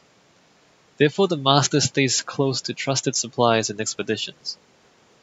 There be spectacles and scenery, presiding in serenity. Why then would a leader of myriad supporters put no weight on the well-being of its people? Weightless and lose authority, tempestuous and forfeit mastership. I'm not sure if that's the right translation. Again, it's talking about how opposites define each other. I think what it means is, oh, here we go. Oh, yes. Okay, I see.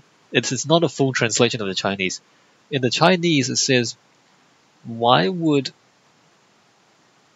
a leader carried by many people not value the people? That's what it means. So because opposites define each other, the leader is also defined by his followers or her followers. And therefore, if you wish to lead, you have to care for those who follow. If they don't follow you, then you're not leading. And therefore, if you don't care for those who follow you, then you lose your leadership. That's what it's saying. Because as always, opposites define each other. Those who lead are defined by those who follow. Chapter 27. Good traveling leaves no tracks. Good speech is without reproach. Good strategies need no plotting. With good fastening, even a door with no hinge cannot be opened. The good knot is made without a rope and cannot be unraveled. Hence the sage never never fails in saving people. Therefore no one is rejected. The sage never fails at saving things. Therefore nothing is left abandoned. This is illumination. Thus the good people are the teachers of the bad people are resources for the good. One who fails to respect his teacher and does not cherish his resources, however intelligent such a one may be, he is still greatly confused. This is the essential mystery. This seems to have two parts. The first part is, good traveling leaves no tracks, good speech is without a reproach, good strategy requires no plotting. So again, it's talking about how if you are really good at something, it's, people don't notice you doing it. Good traveling leaves no tracks. Like if you're proficient at walking, you don't leave behind a lot of footprints. That's what it's trying to say. So if you're really proficient at something, you do it without leaving much evidence of you having done it. That's the first part. And so it continues. So therefore, the sage, or if you're in the business of helping people, you leave nobody behind. If you are in the business of fixing things, you leave nothing behind. Because if you're good at something, you don't leave any evidence that you've been there. So, and then the second part, good people are teachers of the bad people are resources for the good. Again, opposites define each other. Like without bad people, there's no one for the good people to teach. And so, if you do not respect your opposite, then you are still not going to, then you're still greatly confused. Because opposites define each other. Hopefully you can follow that. You can see that, there's certain recurring themes in this book. Chapter 28. Acquire knowledge of extroversions, but acquaint with introversions. And be the earth's fountain. Be the earth's fountain, be virtuous and undeterred, and be reborn. Realize the radiance of the limelight, but remain in the shadows. And be the people's example. Be the people's example, be virtuous and not excessive, and be tranquilized. Experience the glory, but express humility, and be the world's refuge. Be the world's refuge, be virtuous and complacent, and be returned to your roots. Uprooted wood can be carved into instruments. The master utilizes it and becomes respectful leaders. Therefore, a great tailor seldom trims. Wow, that's a lot of metaphors. A lot of metaphors. So it's saying to do, because things are defined by their opposites, you do both. And in doing both, you are complete.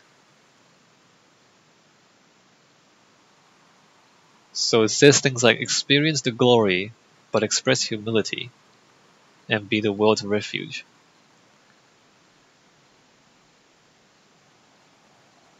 And then it ends with a great tailor seldom trims. And by that it means like a tailor makes clothing, right? But if you're a good tailor, you do very little cutting. Because, you just take the piece of cloth and make the clothing. Whereas a bad tailor has to keep trimming because they keep getting it wrong. So they have to keep cutting, right? So a great tailor seldom trims. So it comes back to the point where if you're good at something, then you don't really seem to be doing much. Because you're so good at it, you don't have to do very much. Chapter 29. It is futile trying to possess the universe and act on shaping it in the direction of one's ambition. The instruments of the universe cannot be shaped. One cannot act upon it. Act upon it and you will fail. Grasp onto it and it will slip. For everything there's a time to tread, a time to trail, a time to gust, a time to gape, a time to vigor, a time to vice, a time to carry, a time to ride. Hence the master departs extremes, departs extravagance, departs magnificence. So here again it's talking about the fact that you can't change the universe. Or you can't possess the universe and you can't change it. It is what it is. And so the master or the sage doesn't try to do extreme things.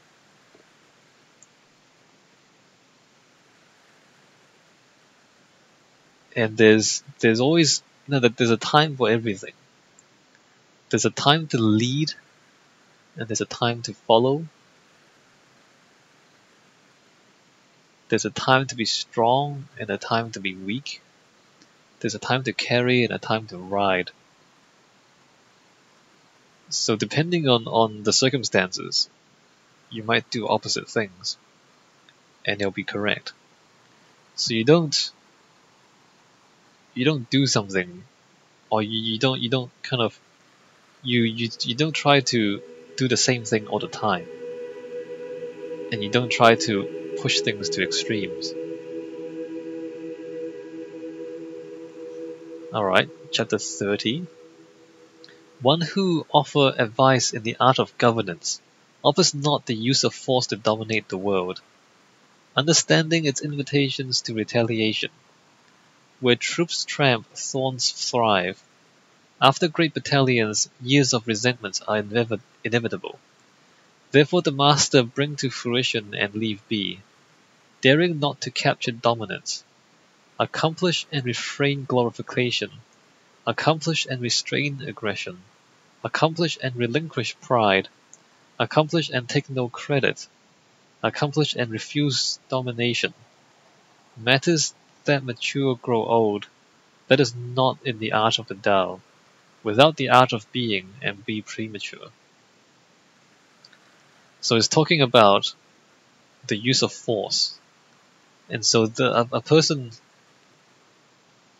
or a wise person who is advising in the art of governance do not talk about using armies or using military means to dominate the world, because it invites retaliation, and we know this.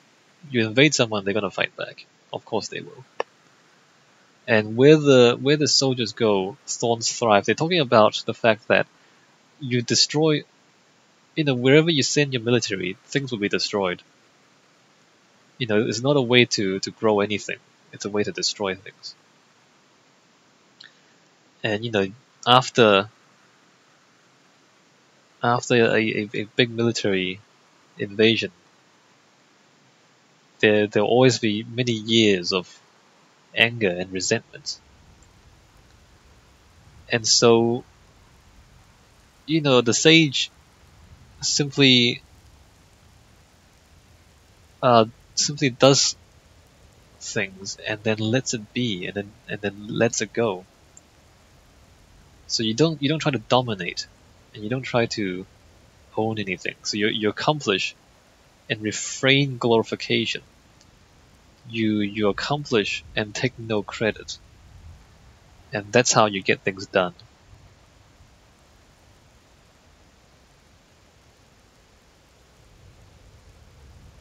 I mean, if you want credit, then you don't get things done. Chapter 31. Where everyone is well armed is a state in vain. Matters alike are resented, therefore the masters dwell not. Hence the master finds residence on leftovers, mobilizes on righteousness. Armaments are instruments in vain, are unmasterly instruments, wielded only when inevitable. Reconciliation is paramount, victorious without glorification. Those who glorify takes pleasure in massacres. Those who take pleasure in massacres cannot win the hearts of the people. Therefore upon prosperity be left out, in adversity be righteous. Hence the general is to the left, the admiral is to the right. Positioned in solemn remembrance, casualties are mounted in consolation, victories are remembered in solemnness. So here we stay on the topic of war, where everyone is well armed is a state in vain, or it's not. That's not what it really says. It says that where everyone is armed is they are instruments of bad fortune. I think is what it really should be interpreted as. Basically, there's nothing good about weapons, is what it's trying to say. And so when you find a people who have a lot of weapons, they're not doing anything good. They're not doing anything productive with them. Because weapons destroy. Weapons are destructive things. And so wherever you find a lot of weapons, you know that not very much production is going on. And you only use them when inevitable. And then it says, those who glorify takes pleasure in massacres. And those who takes pleasure in massacres cannot win the hearts of the people. And by glorify, they mean glorifying war. If you celebrate a war, you are celebrating the massacre of other people. And so if you celebrate war, then you are not righteous. And so then it says, the correct way to remember a victory is to be solemn. And that is also the correct way to remember casualties, is to be solemn. Chapter 32. The art of the Tao is nameless. Bushes of thorns may be humble, yet no one dares belittle its sting.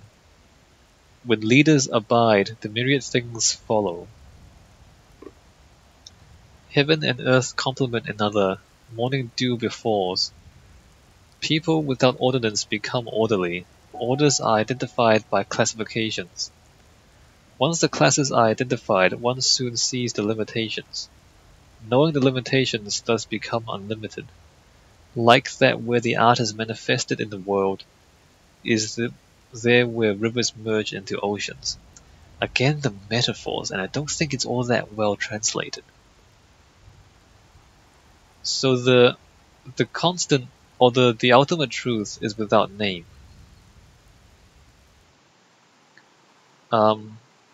Weeds may be small and, uncelebrated, but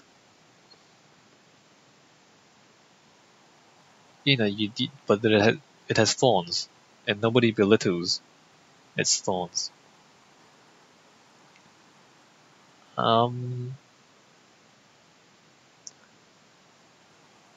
When a competent ruler exists, then everything follows naturally.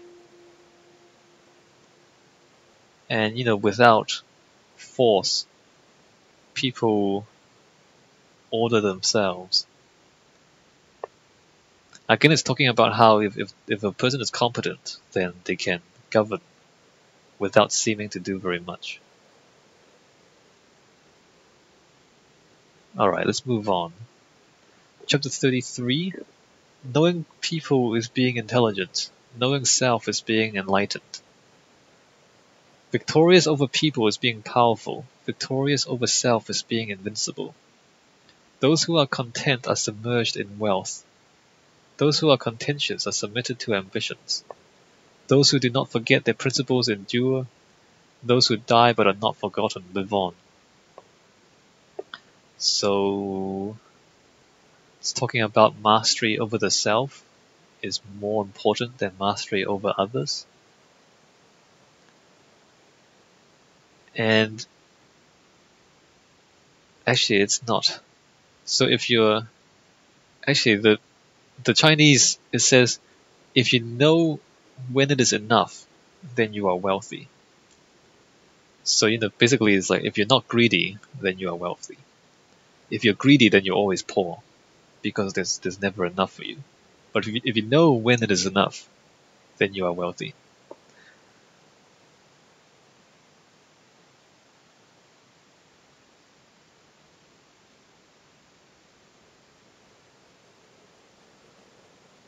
Those who die but are not forgotten live forever. Alright, chapter 32. The implications of the Tao are broad and extensive, and ubiquitous, capable of contravening and swaying anything left or right. The myriad things depend on it, yet it never turns its back away, fulfilling without recognitions, submitting to the myriad things without assuming ownership, always undesirous, thus be called modest, submerged by the myriad things without accepting ownership, thus be called great. Hence the master forgoes greatness, therefore is capable of accomplishing great deeds. So again, it's talking about how reality, like if you act according to what is true and what is real, then things are easy and you can accomplish a lot.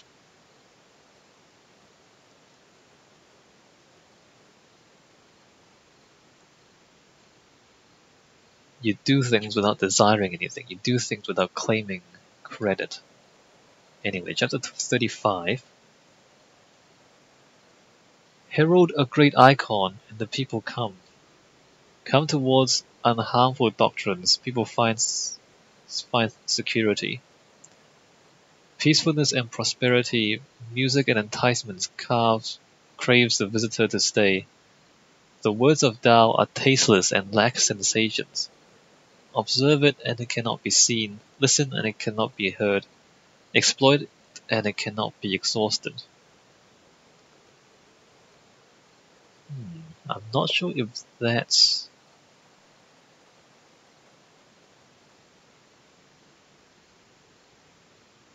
I don't know if that's well translated or not. Let me just try and read the Chinese here. Carve a great symbol or statue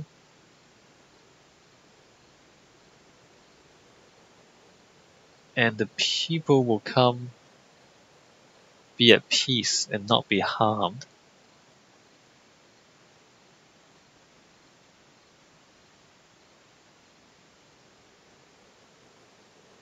I think this is just exactly what it means. Or maybe it's not.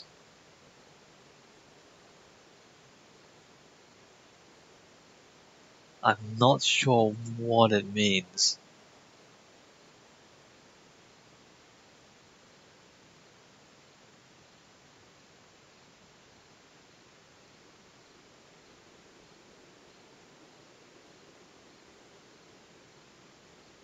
Music and prosperity and music and enticements tempt the visitors to stay.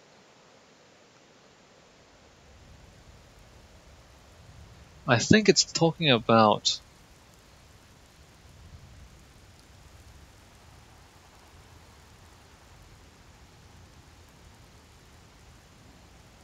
I'm not sure what this means.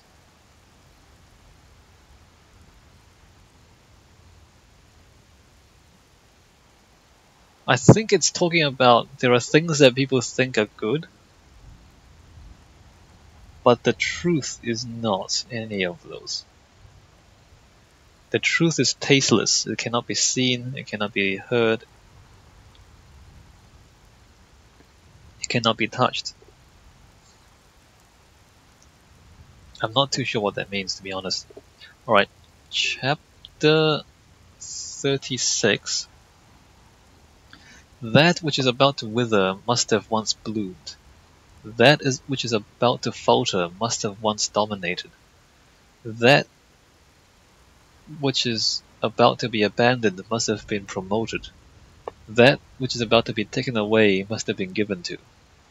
This is being enlightened by the trivialities. Gentleness overcomes harshness, vulnerability overcomes dominance. As fishes should not be removed from the depths, live ammunition should not be exposed for demonstrations. Huh. Well, the first part is fairly straightforward. Again, it's talking about the opposites. If something is failing or dying, then it once must have been successful and alive.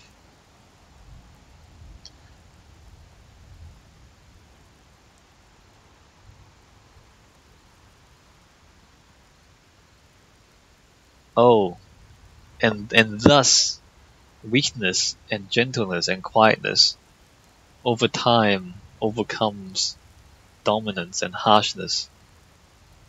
Ah, I see what it means. I mean, things that are weak were once strong, so eventually the gentleness will dominate, the gentleness will overcome harshness, and the vulnerability will overcome the dominance over time. And so, therefore, if you rule by strength, then eventually you become weak and not rule at all. Yeah, that's what it's saying. Yeah. So eventually, weakness will overcome strength, no matter what. Interesting concept, huh? Interesting concept.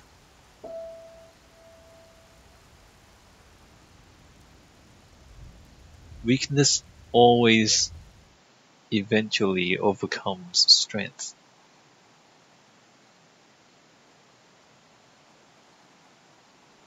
Therefore, do not demonstrate strength. Alright. Chapter 37. The Tao acts not and leaves none to act upon.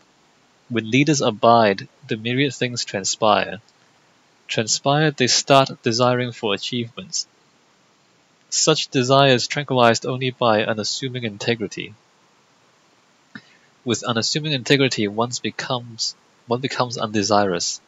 Undesirous and be tranquilized, the world consequently becomes righteous.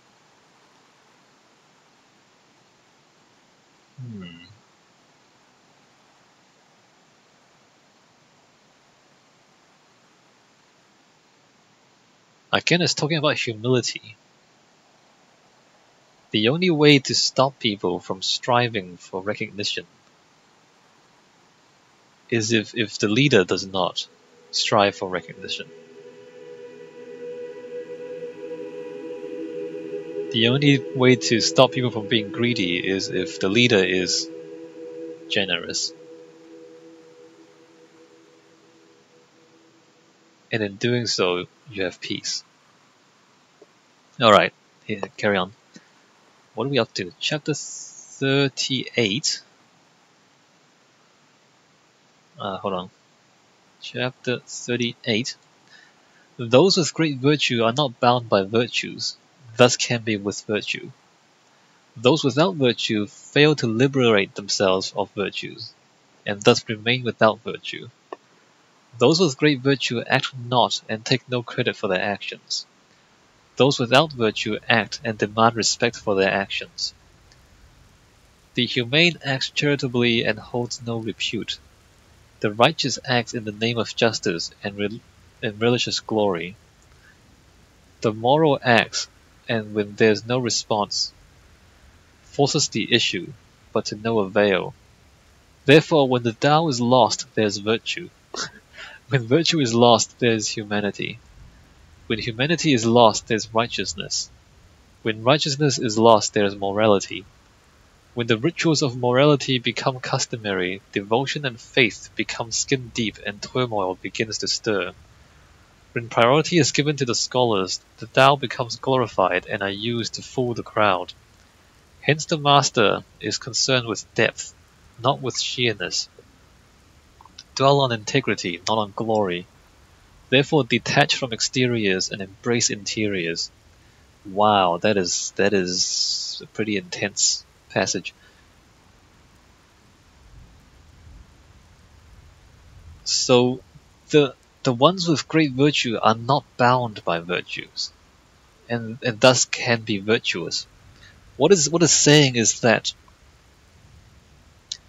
it's like virtue is not a dogma. Virtue is not a set of rules. I mean, virtues is principles. So you're not bound by the rules of virtue, and that's how you become virtuous. Whereas those without virtue, they follow the rules, but they remain without virtue because they don't do it. Like they don't do virtuous things because they are virtuous. They do it because they're following the rules, and this is not virtue. Or the people are not virtuous if this is the case. The ones with great virtue act not and take no action or take no credit in their actions. Whereas those without virtue act and demand respect in their actions. So if you're virtuous, you don't demand that people recognize your virtue. Whereas those without virtue would demand people recognize their virtue.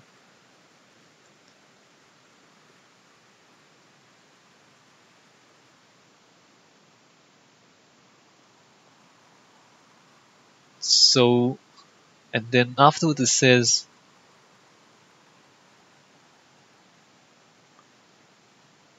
oh, it's not moral. So it talks about, so there's talks about like a series of things that happen.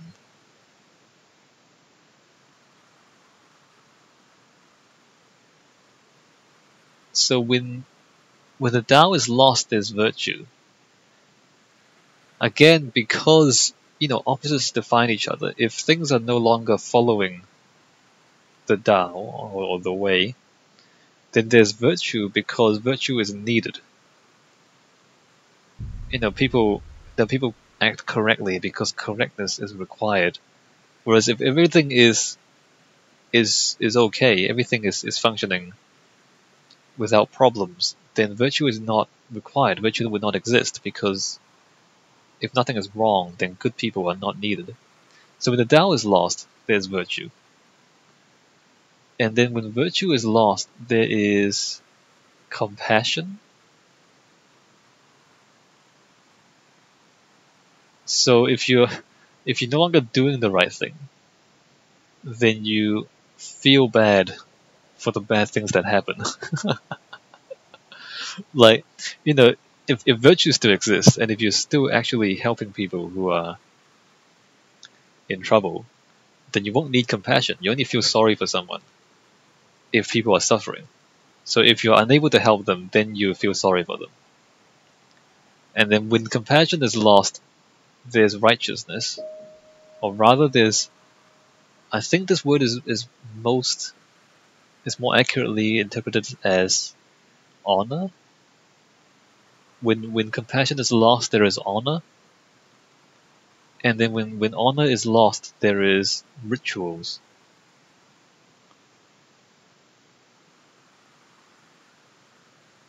So when you no longer feel bad for things that happen that are wrong, there is still the belief that you should do what's right, but you no longer feel bad about it.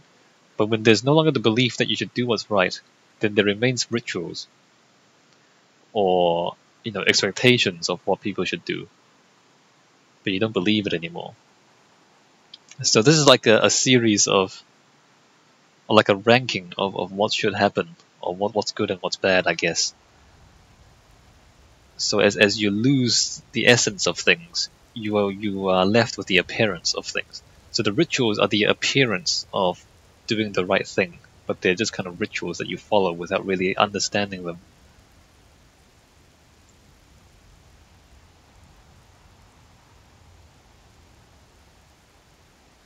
Alright, chapter 39. When at one with the Tao, when the heavens is at one, it is clear. When the earth is at one, it is fertile. When the spirit is at one, it is serene. When the refuge is at one, it is rewarding. When the myriad things are at one, there is life. When the leaders are at one, the people are respectable, and become at one. If the heaven is unclear, there is fear it will fracture. If the earth is infertile, there is dread for disaster. If the spirit is disturbed, there is anxiety and death. If the refuge is deprived, there is panic over recession. If the myriad things are lifeless, there is scare of extermination. If the leaders are disrespectful, absorbed in the admiration of their own supremacy, the people become terrorized by authority. Therefore, admiration is based on humility. Supremacy finds foundation in lowliness. When the leaders remain uninvolved, irrelevant, and undeserving, is it not based on humility? Therefore prepare your chariots and set them aside. Yearn not for crowns and jewels, and remain composed in grit and gravel.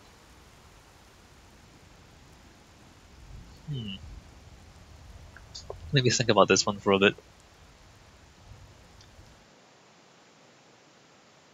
So when things are at peace, they're at peace. That's easy enough. And when things are disturbed, then there is fear and anxiety. If leaders are disrespectful, absorbed in the admiration of their own supremacy, then the people become terrorized by authority. Therefore, admiration is based on humility. So if the leader is prideful and wants admiration, then people become scared. So in order to be admired, the leader needs to be humble.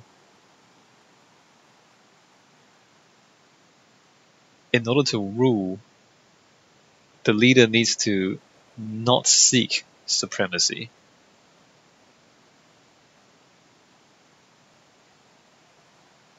And so then it says, when the leaders maintain uninvolved, irrelevant, and undeserving, is it not based on humility? So again, it's talking about how the good leaders are the ones that don't seem to do anything. Or, if they don't go seeking glory, they don't go seeking admiration. Because if they do, then they are essentially terrorizing the people. Alright, chapter 40. Resilience is the Tao in action. Vulnerability is the Tao in expression.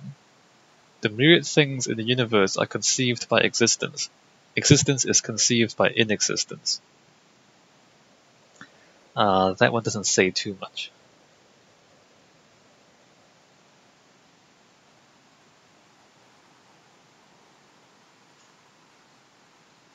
Alright, chapter 41. The learned discovers the Tao, duly obliges. The learning discovers the Tao, and questions its potency. The unlearned discovers the Tao and roars into laughter. Without the laughs, it would not be the Tao. Therefore words of wisdom goes. Those enlightened by the Tao seem confused. Those progressing towards the Tao seem to fall behind. Those who discredit the Tao seem honorable.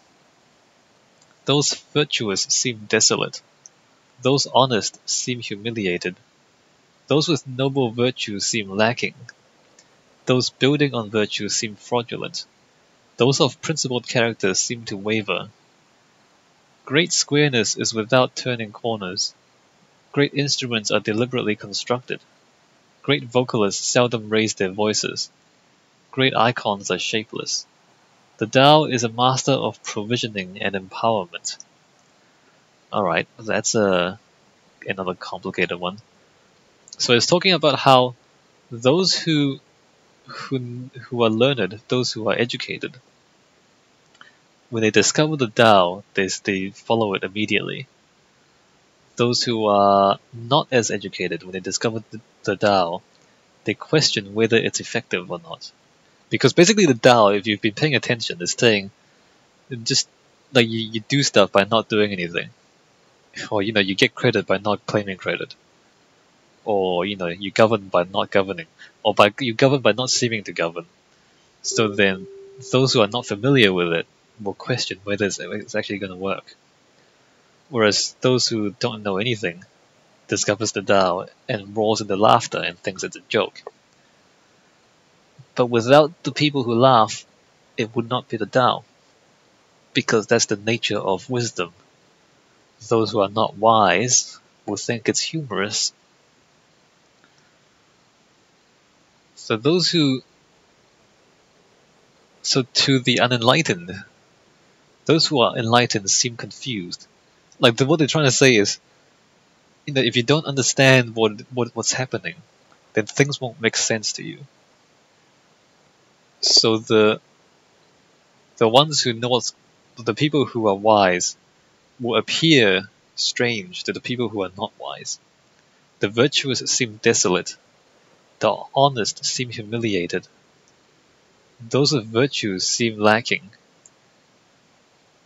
And those who are building on virtue seem fraudulent. And those of principal character seem to waver. Is that clear enough?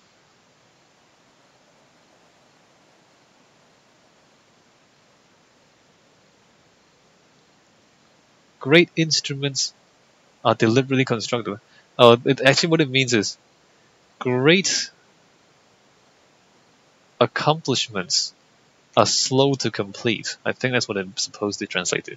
Great accomplishments are slow to complete.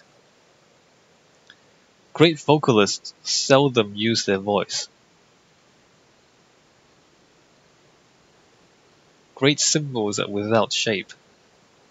So if it seems like something is taking a long time, if it seems like nothing's really happening, or if somebody seems unremarkable, it is quite possible that they are very good at what they do, and therefore you don't notice it.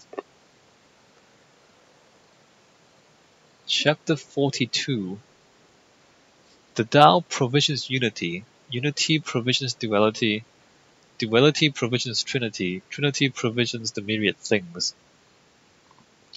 The myriad things bear shadows and embrace radiance, are infused with the breath of life. To achieve the harmonized trinity of darkness, light, and soul, people hate to be uninvolved, irrelevant, undeserving. Yet true leaders associate themselves with these characters. Therefore things may be gained by losing, may be lost by gaining. What others profess I will also proclaim. Forced principles will not be viable. Let this be the heart and soul of the message.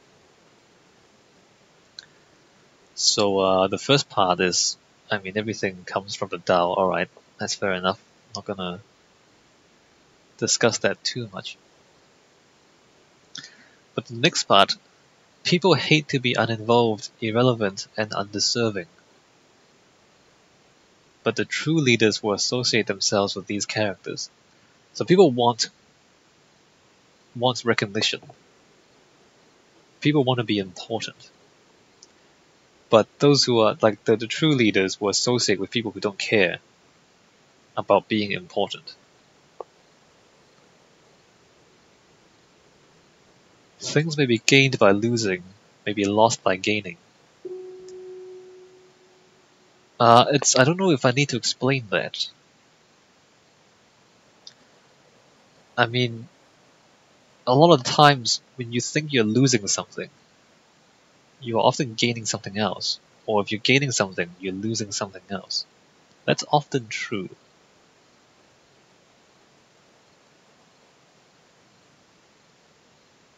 Forced principles will not be viable. You can't force people to do, or you can't force people to be something they're not. And that is the most important part of the message here. Alright, chapter 43. The world's softest steers the world's hardest. That with no substance enters there with no space. Hence come to the appreciation of the benefits of inaction. Doctrines of unspoken words, benefits of inaction. Rarely in this world could anything compare. This is difficult to explain without more elaboration.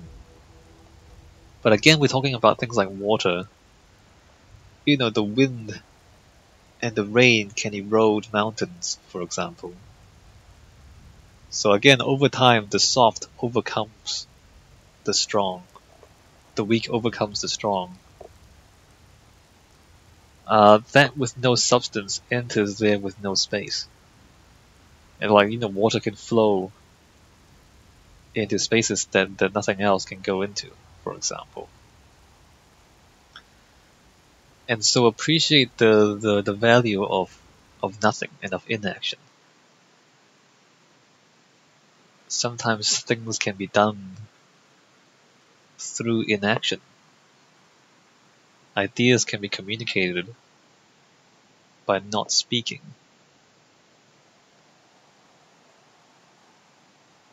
Chapter 44, Fame and honor, which is more associable? Health and wealth, which is more vital? Success and failure, which is more harmful? Hence intense admiration comes with a hefty price. Accumulation of treasures comes with the loss of modesty. Acquaint with humility and be unhumiliated. Know the limits and be unlimited. Be lasting. So this is again quite complicated and really brief.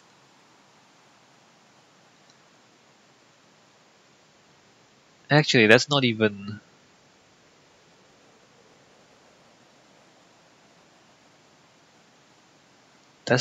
the right translation. So the Chinese, it actually says your name and your body, which one is more important? Or which one is more associable maybe?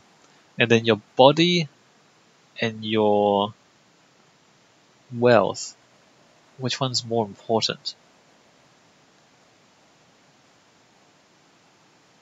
Success and failure, which one causes more harm?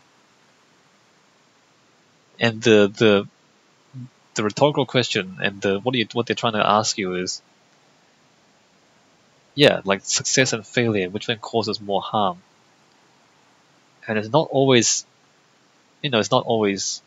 one or the other, because sometimes success can cause more harm than failure.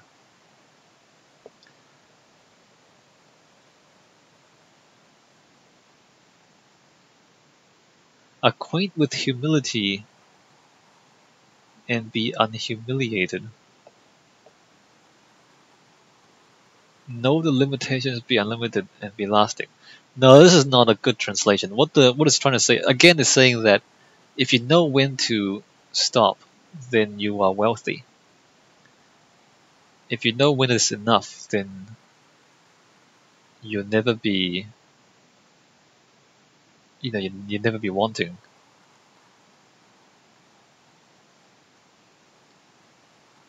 If you know what is enough, then you won't be poor. And you can last. Alright, let's go to chapter 45. Great support seems deficient. Employed, it would not collapse. Great buoyancy seems empty. Utilized, it would not be exhausted. Great honesty seems corrupt. Great skills seem incompetent. Great orations seem inarticulate. Movement overcomes coldness. Stillness overcomes heat.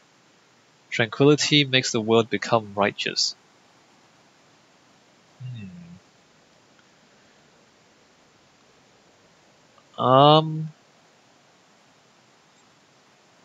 Great support seems deficient. I think this is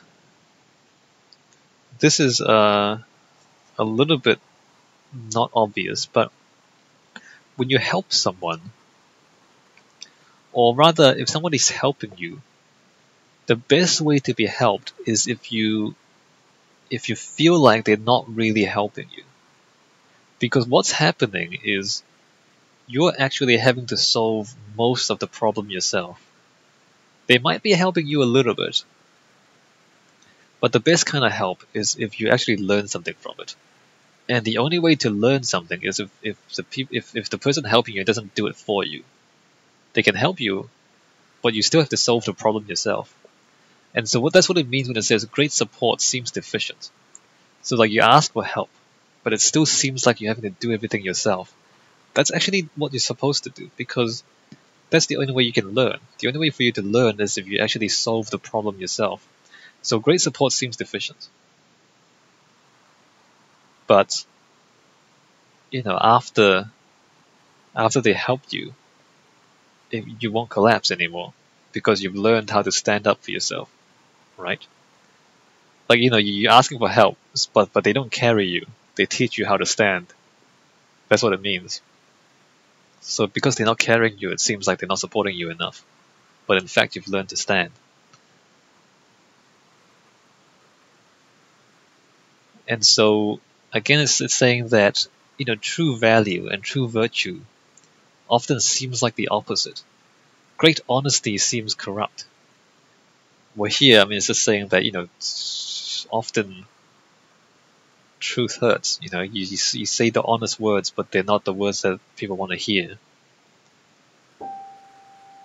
Great skills seem incompetent because the skill, again, if they're really good at doing something, it seems like they're doing nothing because they make it look, or they don't even make it look easy, they just make it look like they've done nothing. But they're so good at doing it, you don't see what they're doing. Therefore, great skills seem incompetent. So this chapter, again, is talking about how true skill and true ability often seems like the opposite. But only because you don't understand what's going on. Chapter 46. When the world is with the Tao, carriages are used to transport manure. When the world is without the Tao, armed chariots are lined up near the city gates. There is no greater sin than seduction, no greater fault than discontentment, no greater guilt than yearning. Therefore know what is enough, and you'll always have enough. Ah, when the world is with the Tao, carriages are used to transport manure. But when the world is without the Tao, armed chariots are lined up near the city gates. So, he's talking about like what's impressive. A chariot full of crap or a chariot full of soldiers. Like what's more impressive? The soldiers, right? But when there are soldiers in chariots, it means that the world is not at peace and things are wrong. So when the carriages are full of crap, that's when things are correct. It's from old China, so they're talking about farming mostly. Farming and war. That happens a lot in China. There's no greater sin than seduction. I'm not sure if that is... No, it's not really... It's not really the translation. There's no greater offense than to covet. I think that's a better translation. There's no greater offense than to covet things. There's no greater fault than not knowing when is enough. And here, because we were talking about chariots and soldiers earlier, it's greed. It's greed that leads to war and suffering. It's basically what it's saying. If you know when it's enough, then you'll always have enough. If you know when it's enough, you'll always have enough. Chapter 47. Without leaving home, you may be acquainted with the universe. Without prying into the windows of knowledge, you may be acquainted with the Tao. The further you may travel, the less you might know. Hence the master travels not, but is yet knowledgeable, sees not, yet pronounced, acts not, yet accomplished.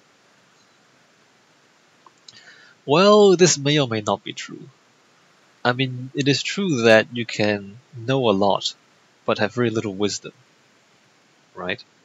You can see a lot, but not understand anything. But the opposite can also work, You can also see other things and gain wisdom from it. That's also true. But again, it goes back to the sage. The sage travels not, but is yet knowledgeable. So if a person knows something without having seen it first, that guy is really smart. Like if a person has never seen something before but understands it, he's pretty smart. He acts not yet accomplished. Or he doesn't seem to do anything, but accomplishes a lot. Chapter 48. Practicing scholarships, every day there is something to gain. Practicing the Tao, every day there is something to lose. When you lose all that can be lost, you may be without action. Act not, and leave none to be acted upon. Therefore those who can master the universe often remain unoccupied. Those who are preoccupied cannot master the universe. So this is talking about simplicity. Like if you're learning, then every day you learn something new. But if you're seeking the truth, every day you're losing something. Every day you're losing things that don't matter. And in the end, after you've lost everything that it is possible to lose, you are left with that which is truly essential. You are left with that which cannot be lost, which is the truth.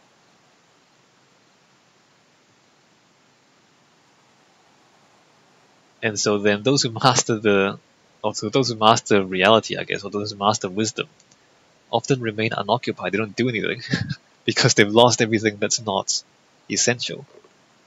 But those who are preoccupied cannot master wisdom. Yeah, if you're doing a lot of stuff, then you're never going to get to the heart of the matter. In order to get to the heart of the matter, you have to lose everything.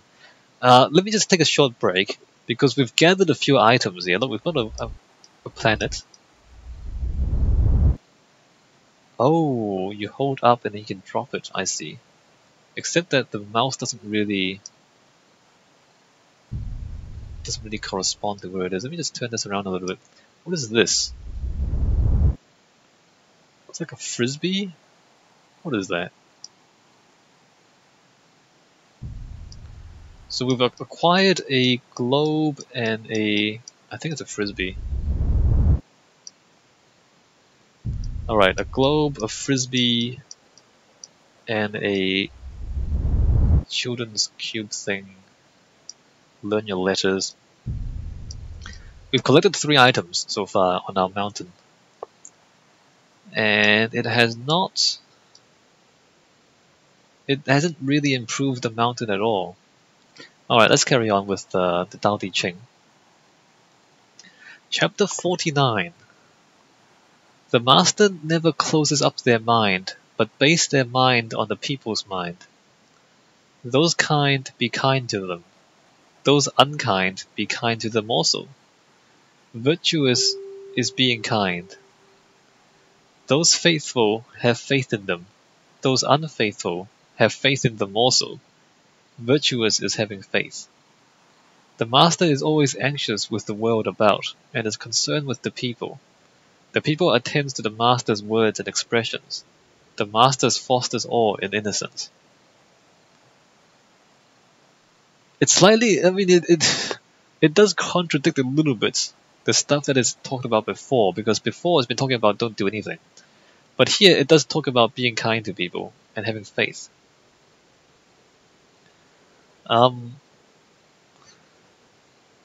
So the sage remains open-minded. Those who are kind, be kind to them. Those who are unkind, be kind to them also. Those who are faithful, have faith in them. Those who are unfaithful, also have faith in them. So, what it's saying is, what is right and what is good is not circumstantial. If somebody treats you well, you treat them well. If somebody doesn't treat you well, you still treat them well. Because the point here is not how other people treat you. The point here is how you treat other people. So if you're a good person, you're good to everyone, regardless of what they do to you. That's what it's trying to say here.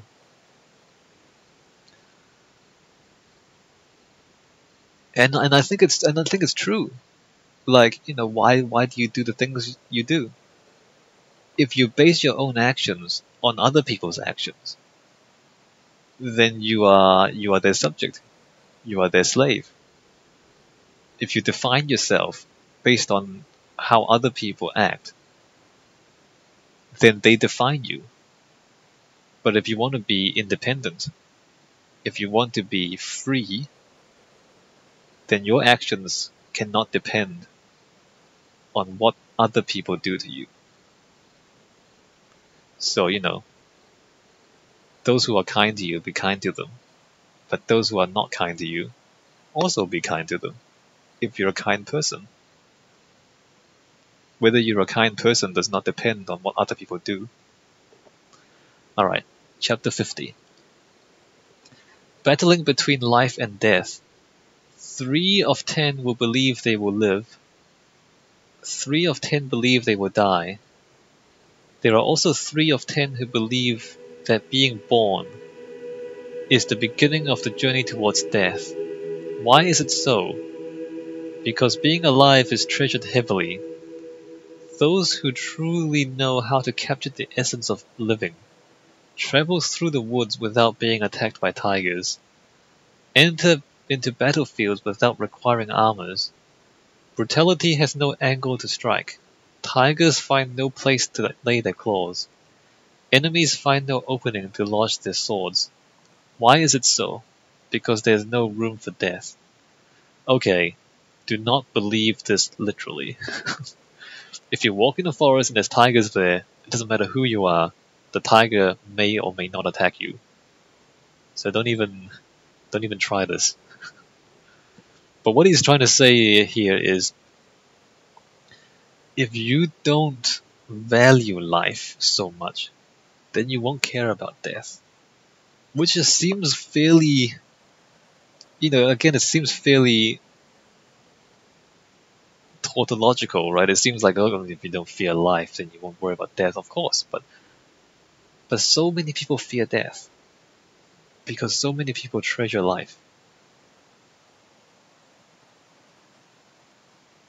But if you don't treasure life, then you free yourself from that fear.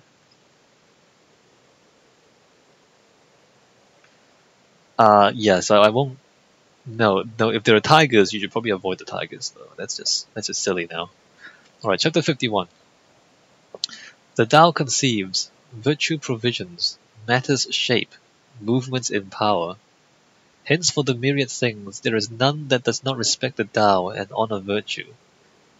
Respect for the Tao, honor given to virtue, are not commanded, yet they come about naturally.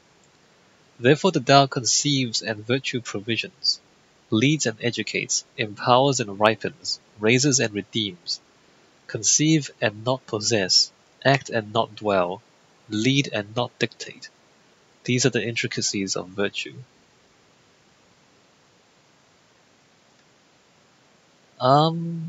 That's pretty much what it means. The truth is the truth. Reality is reality. And, things accept reality for what it is. And it doesn't need to enforce anything, doesn't need to demand anything, it simply is. Alright, chapter 52. The origin of existence began with the mother of all nature. Understand the mother and get to know the being of the child. Understand the being of the child, then reacquaint with the mother. Without being, be unlimited. Clutter the exchanges, close the doors. Live to be without office. Open the exchanges, operate the businesses. Live to be without relief. Seeing to little things is to have insight. Keeping to gentleness is to have strength. Exploit the radiance, but return to your insight. Remember that trying to leave nothing behind leaves yourself in vain. That is practicing the timeless truth.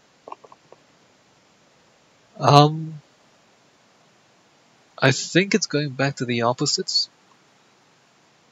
The mother and child, these are metaphors, they're not actual people. But basically, it's talking about if you understand the origins, you understand the consequences. If you understand the consequences, then you understand the origins.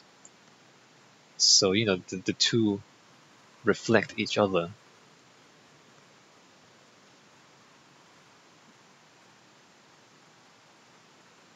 If you do nothing, like you clutter the exchanges, close the doors, live to be without office, then you do nothing. Whereas if you open the exchanges and operate the businesses, then you never have relief. You're always busy. Alright, chapter 53.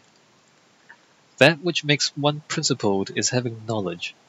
Walking the way of the Tao, the only fear is to become instructive. The way towards the Tao is unpaved, yet people like having a path. When many are appointed to offices, while fields sprout wheat, storages are empty, fashions are blatantly accessorized, people carry weaponry, are satiated in feasts, lavish with extravagances, that is making out like bandits, not the way of the Tao. It seems to be saying several different things there.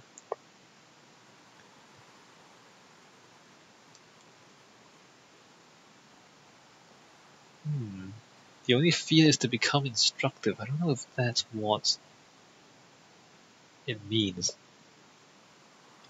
But anyway, the way towards the Tao is unpaved.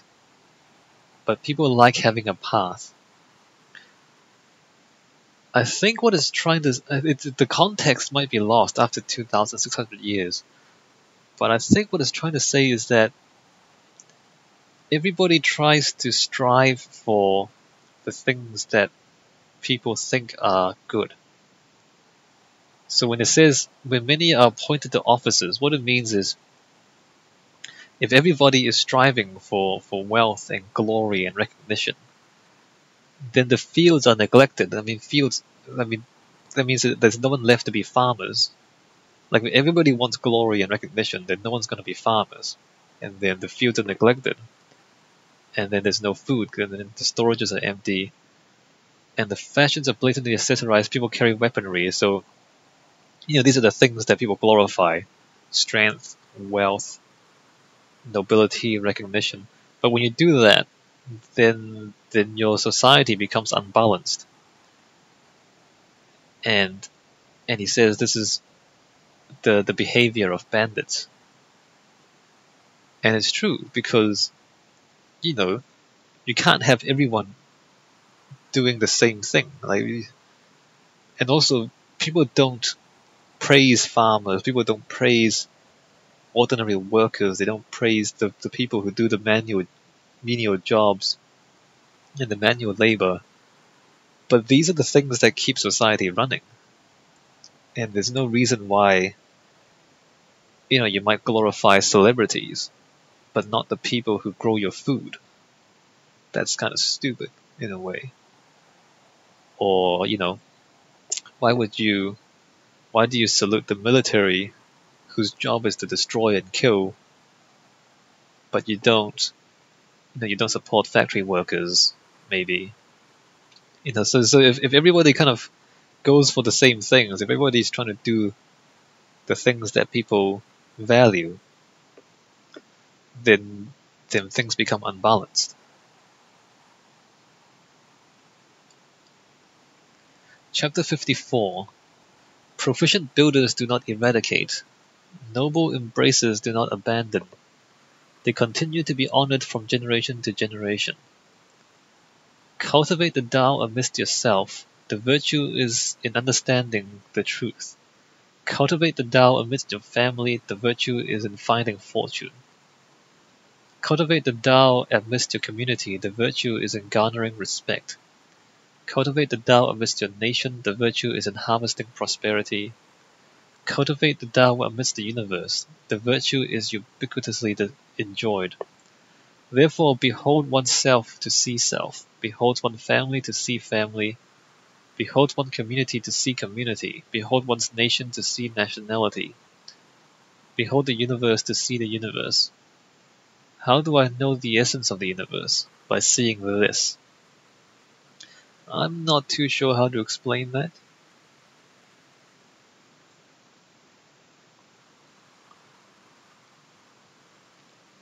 I'm not sure how to explain that. I'm not sure if I want to. It's one of these Chinese concepts about how,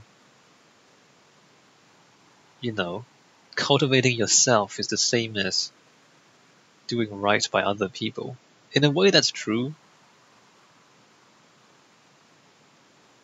In a way, that's true. It doesn't really say very much. It's like a really long poetic passage. I'm not sure it really says very much. Never mind. Chapter 55. The profoundness of being embraced with the virtue is like being a newborn. Wild wasps, poisonous scorpions, venomous snakes will find no sting. Fierce beasts will find no hold. Preying birds will find no claws. The bones are weak, the muscles are tender, yet the grip is firm. Knows not the union of male and female, yet wholly united with integrity, the very essence of exquisiteness. Cries all day, yet the voice is not hoarsened. The very chorus of harmony. Understanding harmony is being eternal. Understanding eternity is being enlightened. Promoting life is being gracious. Channeling your energies internally is being strong. Things that mature grow old because they contradict the Tao. Contradict the Tao and be brought to an early end. Alright, so this is not... I don't agree with this all that much because it's just not... it's not real. Like, it's saying that a newborn baby, because of its innocence, is immune to anything bad that happens, but that's not true. If you leave a baby out in the wild, it will be eaten by wild animals, right? so don't leave your baby out in the wild and think nothing will happen. So this is not entirely true. But there is something to be said for a certain type of innocence. Not the ignorance type of innocence, but more the acting without selfishness, the acting without double guessing, or the acting without cynicism. That kind of innocence. There is a power in that. And I'll go on a little bit of a tangent here, but a lot of the times the way you act affects how other people act. So if you act with cynicism, other people around you become cynical. Whereas if you act generously, other people around you become generous. So that concept of innocence, when you act innocently, usually, not always, usually the people around you will respect your innocence. Because even if they don't have it themselves, it's something that they wish they had. But again, I'm not talking about the ignorance type of innocence, but the innocence in the sense that your intentions are pure. Anyway, alright, back to the Tao Te Ching. Chapter 56. Those who know do not talk. Those who talk do not know. Blockading its exchanges, confining its ideals, moderating its ingenuity, unraveling its complexity, softening its intensity, softening its intensity is but merging into its ubiquity. That is the intricacy of ubiquity. It cannot be possessed for love, cannot be possessed for hate, cannot be possessed for profit, cannot be possessed for harm, cannot be possessed for respect, cannot be possessed for despising. Therefore it is respected by the universe. What it means is that it never changes. Integrity never changes. Not for love, not for hate, not for profit, not for harm, not for respect, and not for being despised. It does not change for any of those things. That's integrity.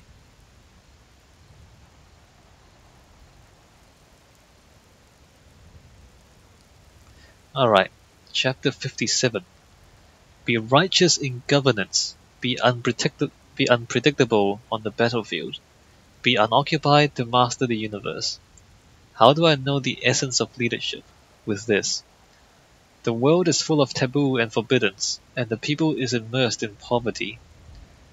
The people is armed with weaponry, and the nation is clouded with corruption.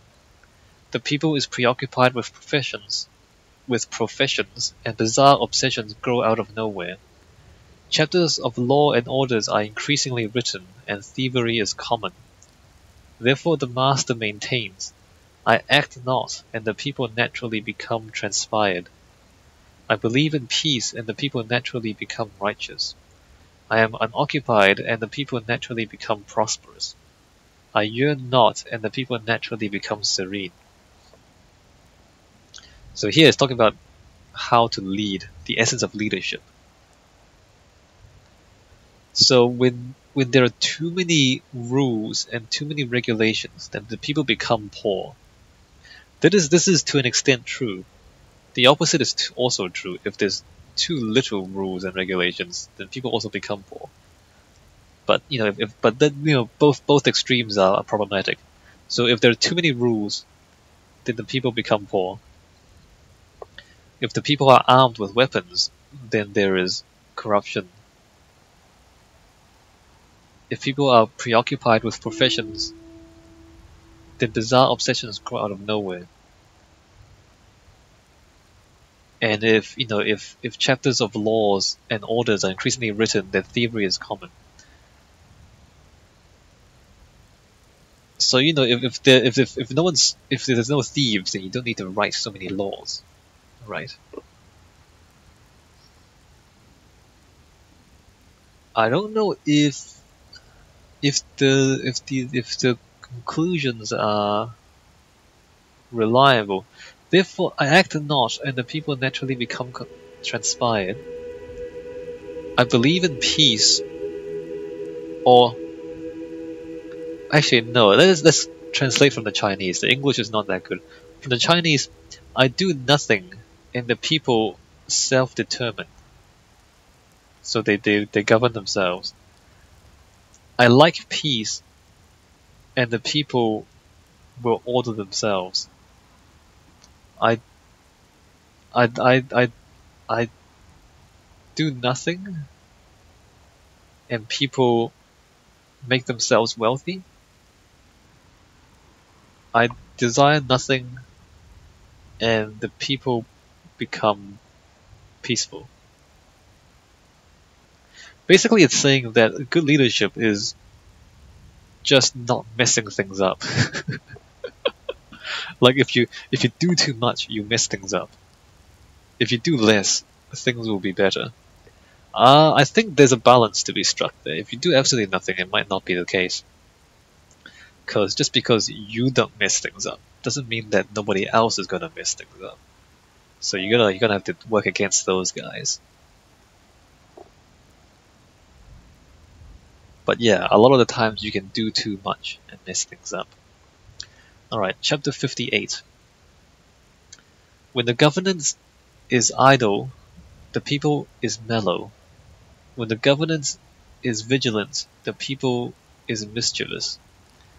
Adversity where fortunes lean, fortunes where adversity hides. How can the ultimate be known? It has no norm. As righteousness regresses to bewilderments, goodwill regresses to bewitchments. The days become long and hard, hence the master is square without being edgy, incorrupt without being severe, straight without being righteous, or straight without being thoughtless, radiant without being glorious.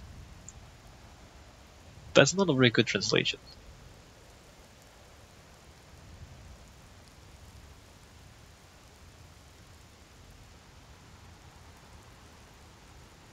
Yeah, so when the governance, so when the government or the ruler do little, then the people are peaceful. When the rule is harsh, then people find ways to break the rules.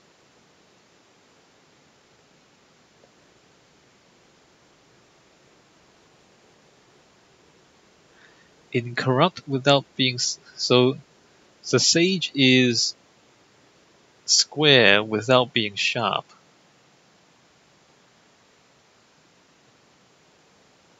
Incorrupt without being severe. Straight without being thoughtless, or that's honest without being thoughtless. Radiant without being glorious. Ooh, delicious cake. Cake fell from the skies and I got distracted from philosophy. Delicious cake. Alright, well, we found some cake in our mountain. There it is. Cake. Alright, let's go back to philosophy. Chapter 59. In governance and management, nothing compares to being conservative. Only being conservative can withdrawal be advanced. Advanced withdrawal is putting weight on building virtue. Put weight on building virtue, then there is nothing insurmountable. Insurmountable and limitations are unbeknownst. When one's limitations are unbeknownst, one can inspire a nation. A nation inspired is a nation that can be viable. That is being deeply rooted in the viability and vision of the Tao. I don't entirely agree with that. See again, so this is like there's a certain deep conservatism in Chinese philosophy.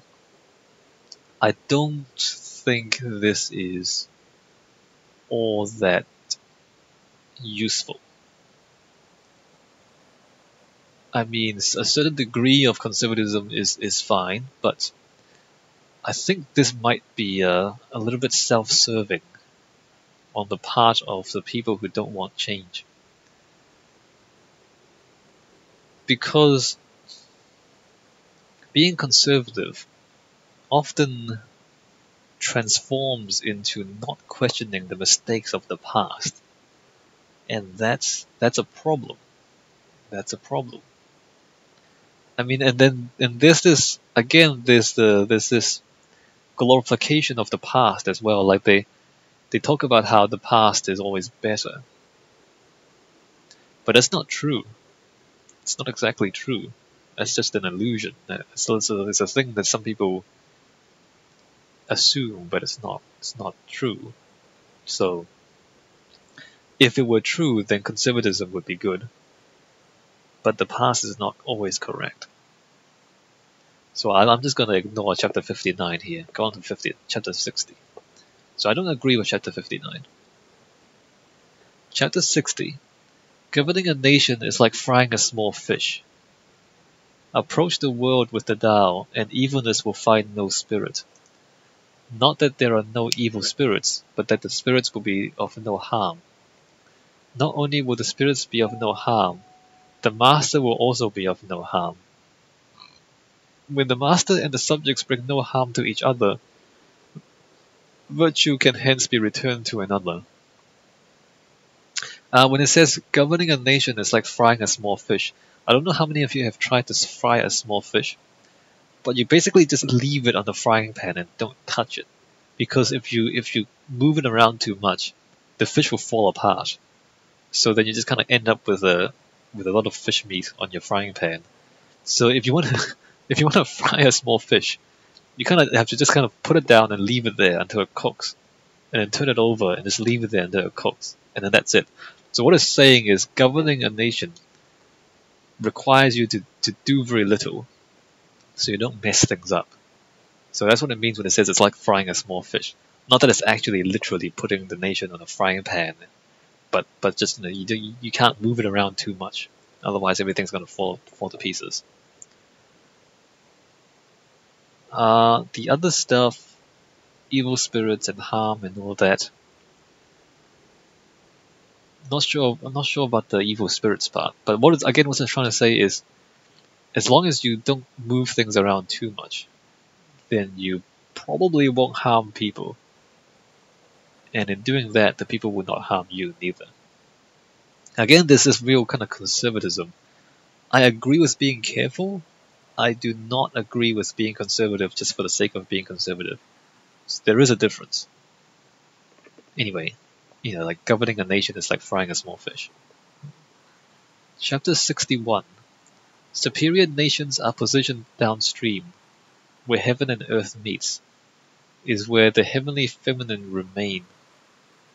Feminism often overcomes masculinity with composure. Masculinity with composure. Maintaining composure is keeping a low profile. Therefore, when a big nation lurks below a small nation, it can take over the small nation. When a small nation lurks behind a big nation, it can overtake the bigger nation.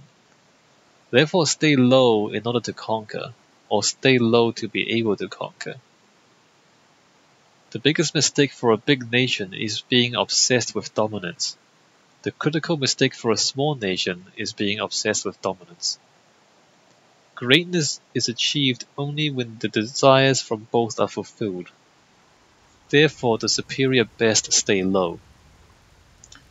That is somewhat difficult to explain.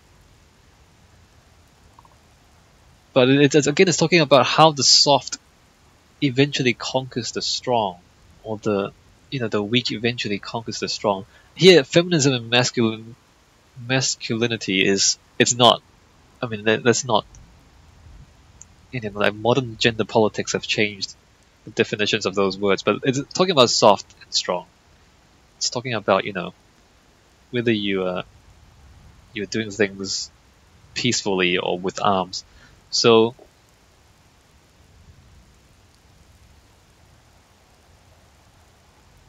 it's talking about how the humble can often overcome the proud, right? The biggest mistake for a big nation is being obsessed with domination. The critical mistake for a small nation is being obsessed with dominance. I don't think it explains it too well, but the reality is that war or starting a war often weakens your position because war is so expensive.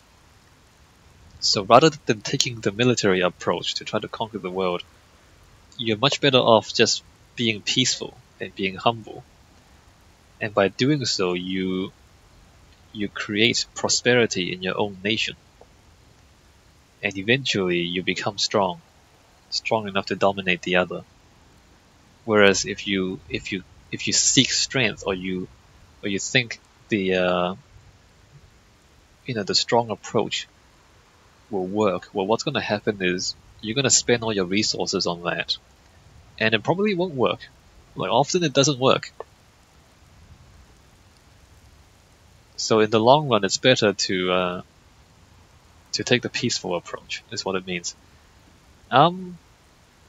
Yeah, like people are probably much better off with the peaceful approach in the long term. Although there have been many military conquerors in our history, and they've had variable success. Anyway, chapter 62. The Tao holds the crux to the myriad things. It is the treasure of goodness, it is the redeemer of evilness. Articulate words can influence the economy. Respectful actions can win the hearts of the people. How can one be removed from temptation?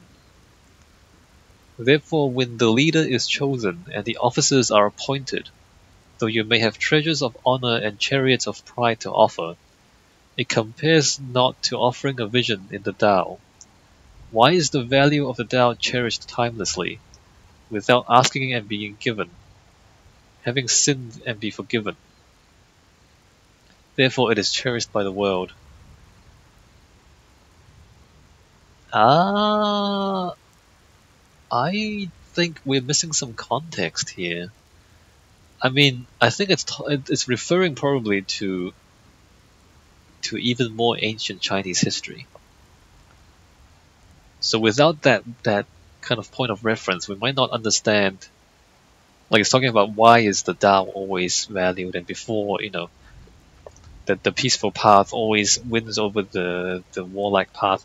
Like that probably refers to a particular period in Chinese history where these things were true. So without that point of reference, it might be kind of difficult to explain.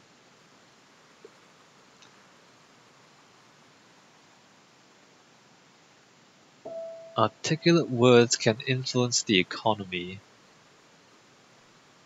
Respectable actions can win the hearts of the people. Also, I don't know if you've been paying attention to the things that the mountain has been thinking, but the mountain is an idiot. Have you noticed?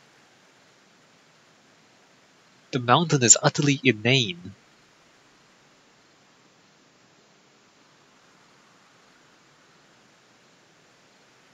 Like it talks about, oh, I enjoy the weather, and I'm so at peace. But it's like, bro, there's no value in those words. There's no wisdom in those words. Have you been paying attention? Like it's what someone who's not particularly enlightened would say. Anyway, chapter 63. Act without acting, work without working, taste without tasting.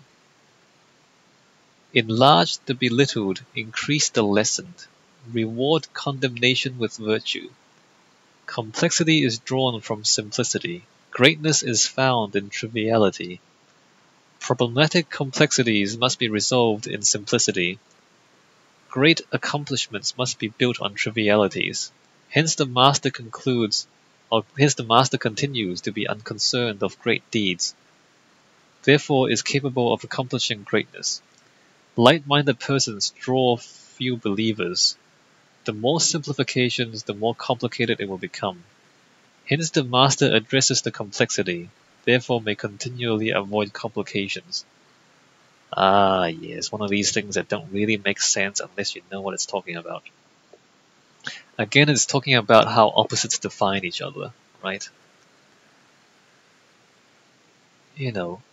Complexity is drawn from simplicity, greatness is found in triviality. Or you build greatness out of many trivial acts. And so to do great things, you have to pay attention to the things that seem to be trivial, because that's what the things are built out of.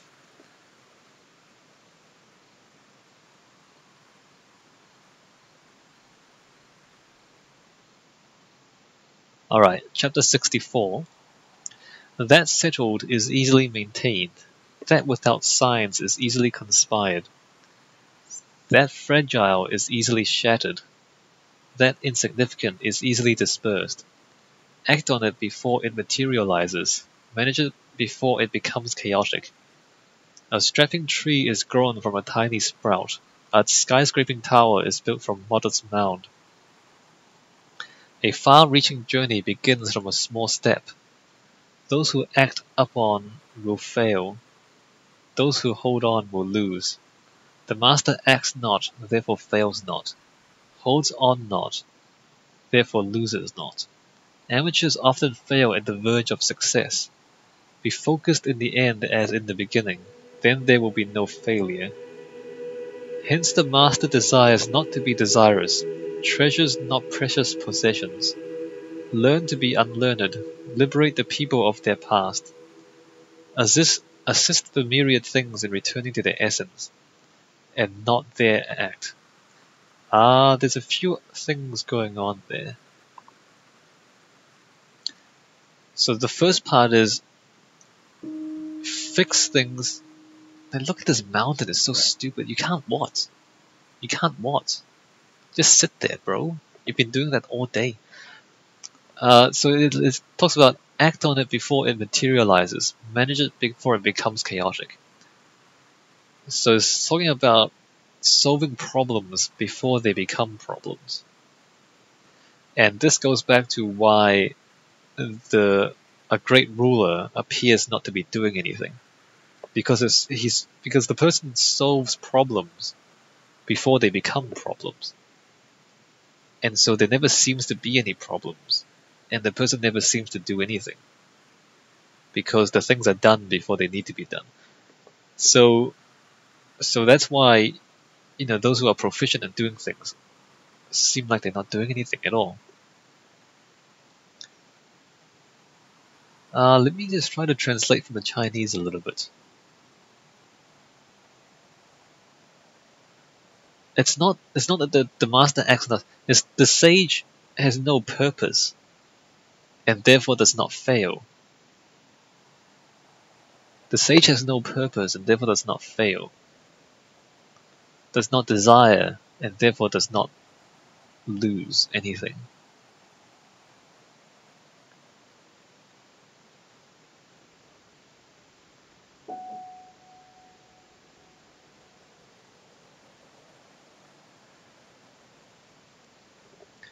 Alright, chapter 65. The timeless masters of the Tao is not about enlightening the people with it, but about humbling the people with it. The people is complicated. Manage it by managing its intelligence.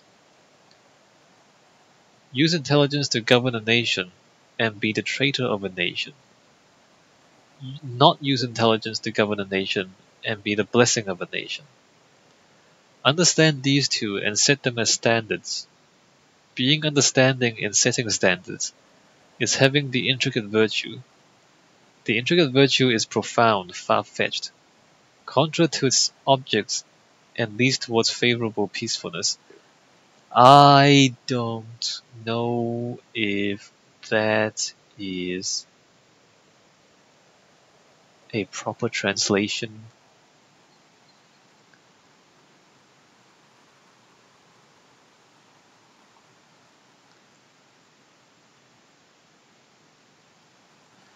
I don't think intelligence is the right word for it.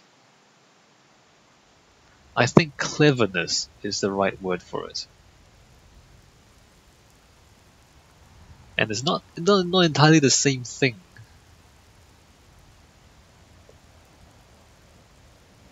Oh no, okay.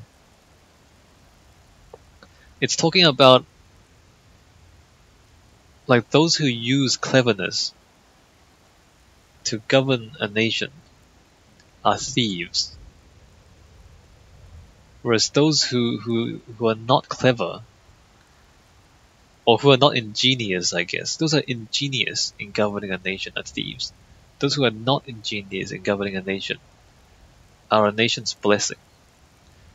I'm not too sure if I entirely buy that. I mean, there are certainly a lot of clever people who are not good people, They would like ingenuity and cleverness. I don't know if cleverness and ingenuity are the right words, or if there are right words to translate this concept. But the concept is more like it's if someone is too clever, like they're using kind of trickery, and they're using trickery to govern a nation, then they're thieves. It's that's what it implies. Not that if you're smart you're a bad person. It's not that. Is that you're being too clever for the job, then you're probably scamming someone.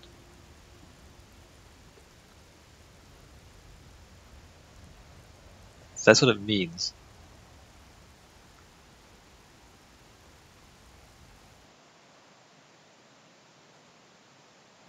Although it's difficult to judge, isn't it? Whether someone is being too clever or someone is genuinely just intelligent and doing the right thing. How do you judge? I'm not sure.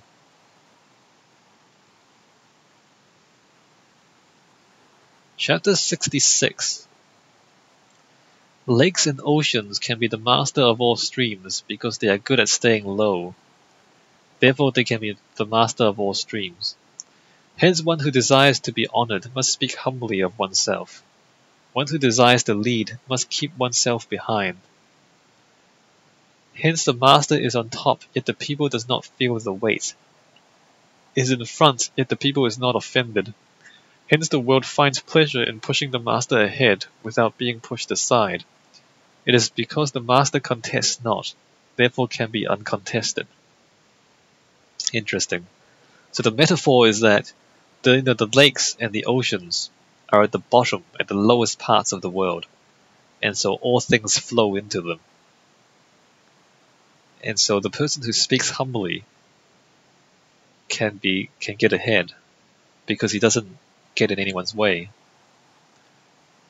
Not always true. Not always true. Not always true, but humility is important when you're at the top. But don't get the impression that humble people always get to the top, because they don't. But those who are at the top, it's important to be humble. That's true. Chapter 67. The world says that the Tao is great, but seems useless. I say that it is great, therefore it seems useless. If it seemed anything useful, time would have diminished its greatness. I have three precious things that I hold on to and cherish. The first is called mercy. The second is called prudence. The third is not daring to be on top of the world. Merciful therefore can be courageous. Prudent therefore can be generous. Not daring to be on top of the world therefore can become instrumental and respectable. When without mercy and still courageous, without prudence and still generous, without reservation and still forging ahead, futility. With mercy, battles will be won, defense will be secure, the heavens will come to your rescue and protection in its mercy. So here I think he's talking about himself. He's literally talking about himself now, Laozi. He says, Tao seems great, but it seems useless. And he's saying it's because it is great that it seems useless. Anything that is useful in a particular time will eventually become irrelevant. And so, like true wisdom seems irrelevant right now, but it is always true. Does that make sense? I hope that makes sense. In a way, it is true. I mean, it's one of these things like, the cliches. People talk about cliches as though they are, what is a cliche? As though they're something stupid. But the only reason something becomes cliched is because it's always true. I mean, if something is not always true, it wouldn't become a cliche. People wouldn't say it anymore because it's not true. So the fact that something is cliched means it's always true. So if you say a cliche, people are like, oh, I know that already. It's not saying anything useful. But that's why it's true, because it's always, that's why it's always applicable, and that's why it is a cliche, even though people don't really respect cliches, right? You get what I mean? Like if it's not always true, it wouldn't become a cliche, right? So this is what it means. In a way, cliches are wisdom, but it seems so banal and trivial because everybody knows it, and everybody's heard it so many times before. It doesn't seem really useful. But that's why it is true. And he talks about mercy and prudence and not being on top of the world.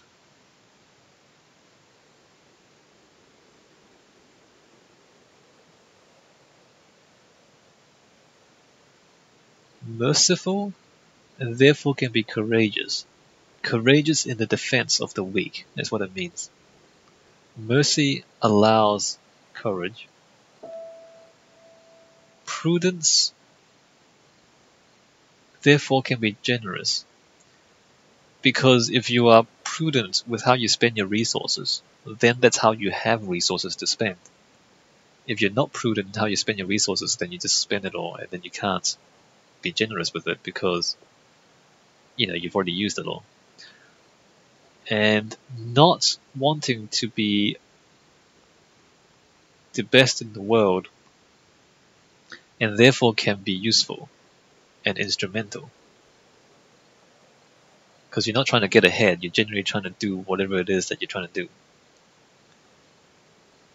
Alright, chapter 68. Great gladiators are not violent. Great warriors are not enraged. Great champions remain uncontested. Great leaders act with humility. That is the virtue of not contesting. That is the power of leadership. That is the ultimate unity with timelessness. And that's true. Like, the best fighters they're not violent. Or their violence is under their control, is what it means. A person who is genuinely powerful don't just lash out willy-nilly, they don't do that. And then, by that same line of reasoning, great leaders are humble. Because they don't need to boast, they don't need to gloat or anything. They are great leaders. They don't need to prove anything to anyone. Chapter 69. There's a saying on the battlefield, dare not be the host, thus be the guest. Dare not advance an inch, thus retreat a foot. That is to move without moves, be armed without arms, cast out without outcasting, be forceful without forces. There is no greater fault than underestimating one's opponent. To underestimate one's opponent is to lose one's reservation. Therefore, upon the clashing of the forces, those who are reserved are victorious. Do not be... Yeah. And this is... If you don't understand military philosophy, this might not make too much sense. But the idea is, you don't want to act first. If you're kind of... Well, unless you're... It depends really. No, it does depend. Sometimes, often you don't want to act first because once you've committed your forces, you can't change anymore. You can't change your mind. Once you order your soldiers to charge, you can't call them back. If you call them back, then your enemies will charge, and then you just kind of lose right away. So once you've ordered your soldiers to fight, there's no turning back, and you don't get to choose anymore. Whereas the person who holds their soldiers back, they can choose. Up to the point when they choose to engage, they can do whatever they like. So, in military strategy, you want to really avoid committing unless you really, really, really mean to commit. And so, being kind of really careful and really deliberate on the battlefield is quite important.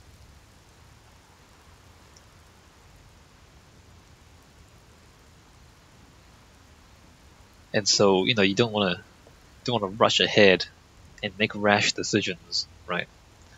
So those who are reserved are victorious. Or rather, those who seem to not do anything end up winning because they get to dictate what happens. More so than the person who commits. I mean, you think that, the guy who acts first decides what's going to happen. Yes and no. Yes, you get to decide where what your soldiers do, but once you've committed, you're committed. You can't pull out without losing. So then, once you've committed, then the other person can choose how to respond, and you don't have any options anymore because you already done what you're going to do. So then you lost the ability to choose and to change. Anyway, chapter 70. These words are easy to understand and easy to follow. Yet for worldly people, none can understand, none can follow. Words make legends, feats make heroes.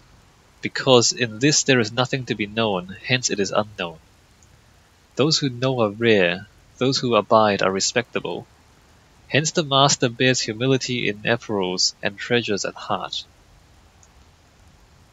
I am not sure if there's anything for me to say about this.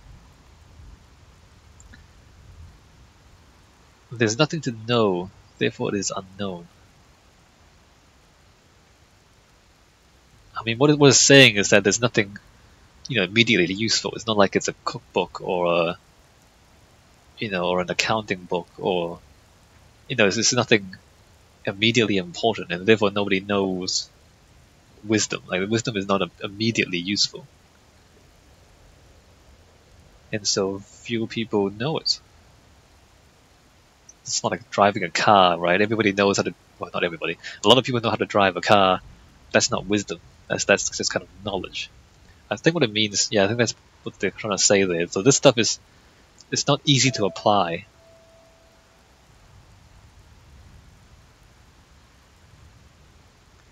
Chapter 71. Knowing that you do not know is superiority. Not knowing this knowledge is defectiveness. Only by defecting defectiveness can one be void of defectiveness. The master is void of defectiveness because the defect of defectives, because of the defects of defectives, hence is void of defectiveness. Okay, he's just playing with words there. Come on, bro. Anyway, knowing that you do not know, that's superiority. So knowing that, well, we're going back to the start of the book, aren't we? We're going back to the point that we don't know, we can't know everything. Or what we see of the world is only what our senses perceive, and that's not really everything that's there. So knowing that is important. The other stuff, yeah, okay, don't worry too much about that. But what it means is, you have to, only by defecting defectives can one be void of defectiveness. I mean, he's basically saying you have to work against your own failings. You have to work against your own limitations. Anyway, chapter 72. When the people is not threatened by the imposing dignity, dignity is imposed without intruding on people's dwellings, without dejecting the people's creations. Because of not dejecting, hence is not dejected.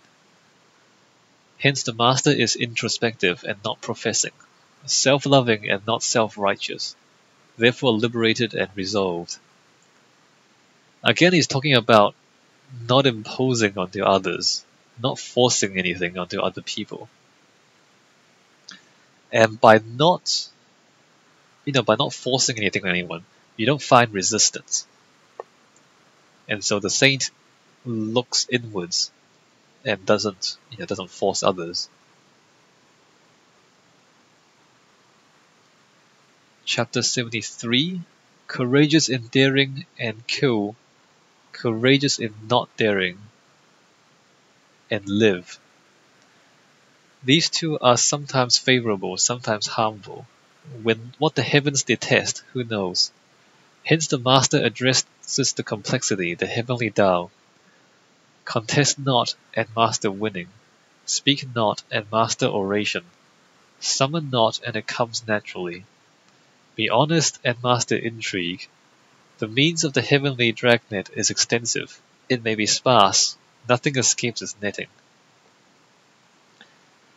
I think what he's trying to say is that the truth and honesty will always come through in the end.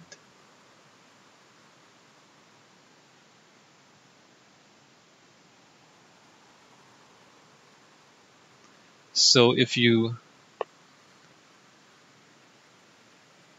courageous in daring, or rather, if you believe in daring, then you will die.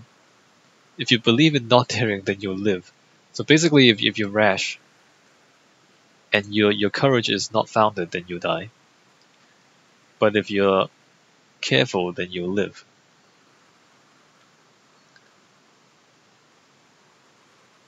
Contest not and master winning. Speak not and master oration.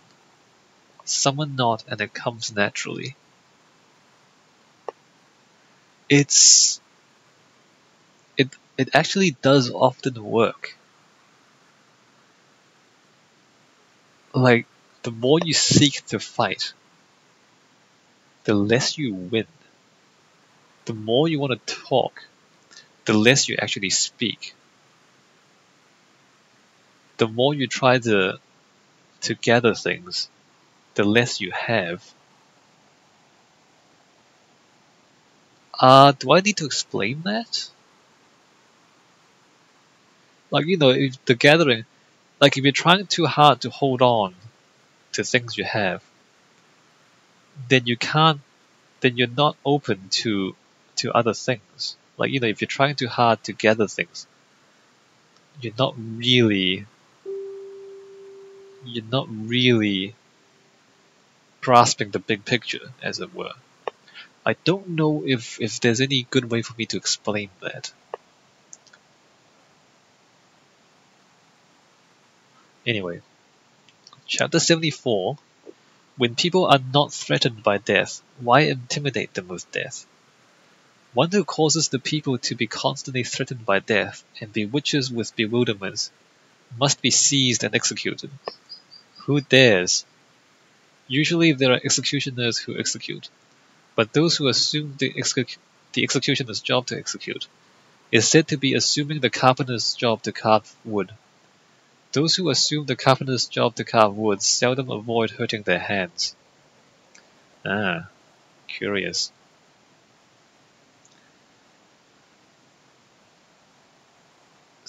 If the people do not fear death, why intimidate them with death? I think this is it's a very brief objection against the death penalty. And,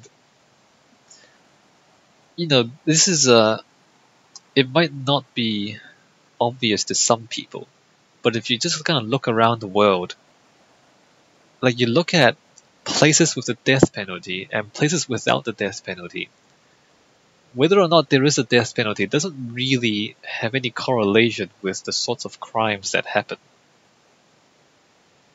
right? Which is interesting. And if you don't believe in math and science, then you might not believe it.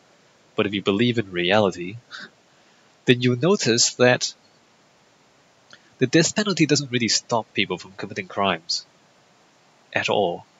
At all. So, people don't really fear death when they choose to commit a crime. So the death penalty is kind of worthless in a lot of ways. It's interesting, but you look up the numbers for yourself if you're interested. But the second half of this passage talks about those who execute seldom avoid hurting their hands, or those who assume the carpenter's job to carve wood seldom avoid hurting their hands. And it's a very subtle metaphor, but if you are in the business of executing the people you govern, you are hurting yourself in some very important ways, because the business of killing is not inconsequential. Like the death penalty, sure, you're hurting, the criminals, you're killing them, but it also hurts the society that imposes that onto its own people.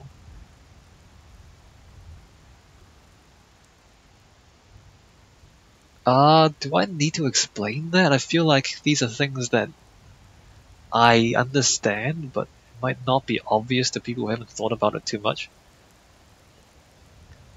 But, the thing, okay, let's sidetrack a little bit. The thing about crime and punishment, first of all, is that, as I've said, the numbers would indicate that the punishment does not deter the crimes, because death penalties don't seem to eliminate crime. And why is that? Because people don't care. Secondly, well, people don't think about it when they commit the crimes, is what I mean. The other part is that the types of punishments you choose is a reflection of who you are. It's not really about the person you're punishing, it's really about you, yourself. When you choose to do something to somebody else, it's a reflection on who you are and what you are. That's the important part. I mean, whether or not you punish a criminal is trivial, in my opinion. Either you lock them up or you kill them or whatever. As long as they're prevented from committing more crimes, nothing else really matters, as far as I'm concerned. But if you choose to torture them, if you choose to kill them, if you choose to punish them in cruel ways, that makes you the monster. That makes you the person to be feared. You see what I mean? Like, if you choose to kind of torture someone, then you're the monster, right? So, that's what he's talking about here, where, the carpenter's job is to carve wood, but they seldom avoid hurting their hands. So, in the process of doing that job, you run the risk of hurting yourself as well. And you inevitably, if you do it long enough, you will. And that's the business of punishment, is that in trying to punish the monster, you become the monster. Alright, chapter 75. People's poverty is caused by parasitic exploitation by superiors, hence there is poverty. People's complicatedness is caused by the ambitions of superiors, hence there are complications. People's willingness to sacrifice is because of the weight given to life, hence there are sacrifices. Only those who are not ambitious for achievements in life are truly capable of appreciating life. Yeah. Poverty is caused by people who exploit others. That's true. Things are complicated because of the ambitions of people who want other people to do complicated things. Only those who are not ambitious for achievements in life are truly capable of appreciating life. Yeah, because if you're always chasing after this sense of achievement, that means you're never comfortable with what you have right now. And therefore you're not really appreciating what you have, because you're always looking for something else. And people can and do spend their entire lives looking for something else, and they never get it because it's always something else. And they're never happy. That happens to some people. Chapter 76. People are born gentle and fragile. They die stiff and tough. The myriad things, plants and trees, are born tender and crisp. They die dried and withered. Therefore those who are stiff and tough are followers of death. Those who are gentle and fragile are followers of life. Hence, when the armed forces are strong and the nation is not successful, when the resources are strong and the arms are naturally forceful, it is with great strength when one stays low, it is with gentleness and fragility when one can assume superiority. So, it's using this metaphor of how, when things are dead, they are dry and stiff. Whereas when things are alive and young, they are soft and supple and bend. And so the path to death is to be strong and stiff.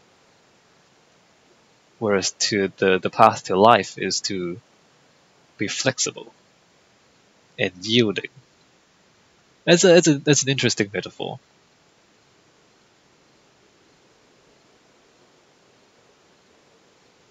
And in some ways true, because if you keep destroying, if you're investing in your military whose job is to destroy, then you just destroy a lot of things. It's not life, that's death, right? Destroying things. Chapter 77. The heavenly Tao is like the arching bow. This is the bow and arrow sort of bow. It's like the arching bow. That on top is repressed, that below is held high. The excessive is expended, the deprived is supplemented. The way of the Tao is heavenly. It is to supplement the deprived at the expense of the excessive. The way of the people is different. It is to profit the excessive at the expense of the deprived. How then can there be any excess to offer to the world? There is none but the Tao. Hence the master acts without presumption, accomplishes and not dwell.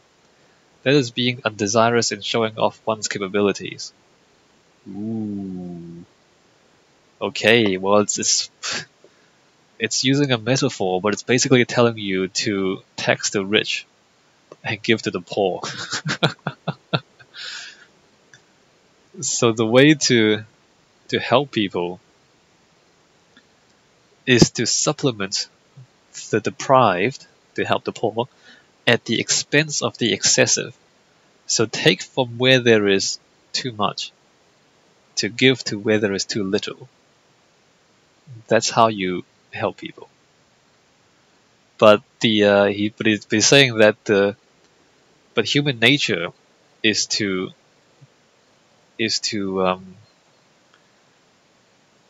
kind of give to the excessive, is to look up to things that are already great at the expense of the deprived. That's human nature.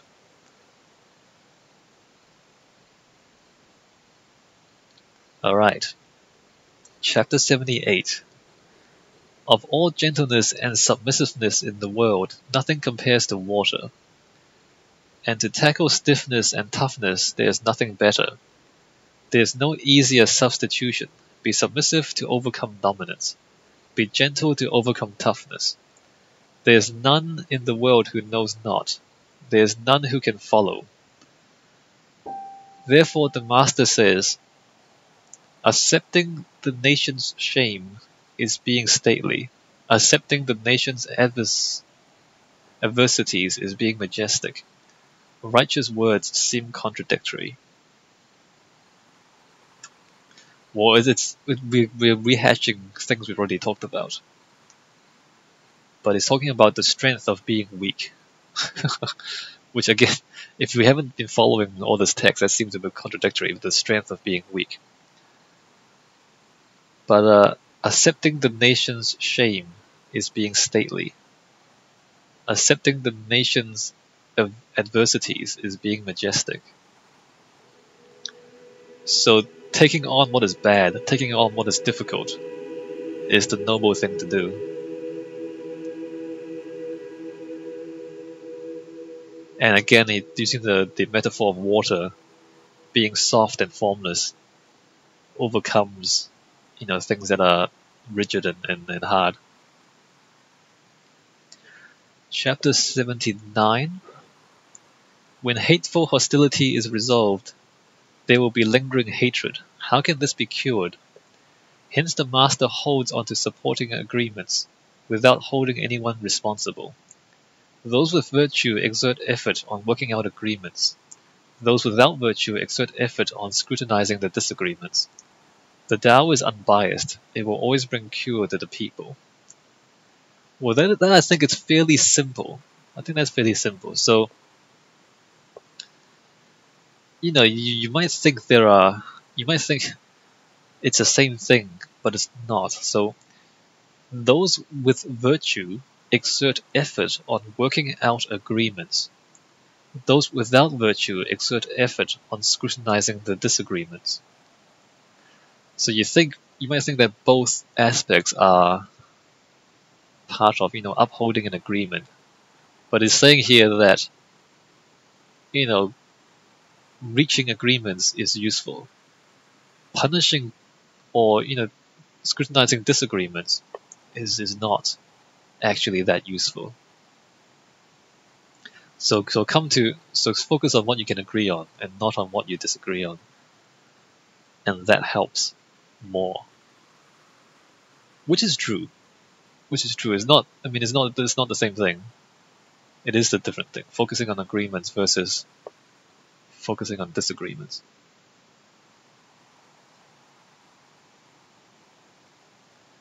Chapter 80. A small nation has a small population. Yet even without state-of-the-art instruments to work with, people would rather sacrifice themselves than to migrate away. Even though there are vessels and vehicles of travel, there is none who takes the opportunity. Even though there are national guards, they are not lined up for inspection. People revert to simple means of measure with straps and knots, indulge their desires and aspirations, adorn their attires and outfits, secure their place and quarters, consult the beliefs and customaries. And even if the neighboring nation is within sight, and the crowing and barking can be heard, people retire of old age without longing to give service to the other. This is another kind of conservative vision. This one is actually like a conservative vision of utopia, is that people just mind their own business and stay home and never do anything else. Um, to some extent, it is true. To some extent, like people will, most people would not be too bothered by big things and will kind of live their lives and defend their homes. But I don't know if we should kind of glorify that. I mean, there is a certain appeal to a simple life, but it doesn't mean that, traveling and exploration and new discoveries are not useful. Although, if you think about our history, a lot of the so-called explorers end up being, bandits and plunderers, like, when the Europeans went over to South America and stole all the gold from the South Americans. I mean, they were literally bandits, the Spanish, taking the gold back to Spain, right? So, so I mean, it's not really good that they did that. But on the other hand, explorers aren't entirely bad people. But yeah, there certainly is a certain negative motivation for going to other places sometimes. It's not always true. It's not always true, but sometimes true.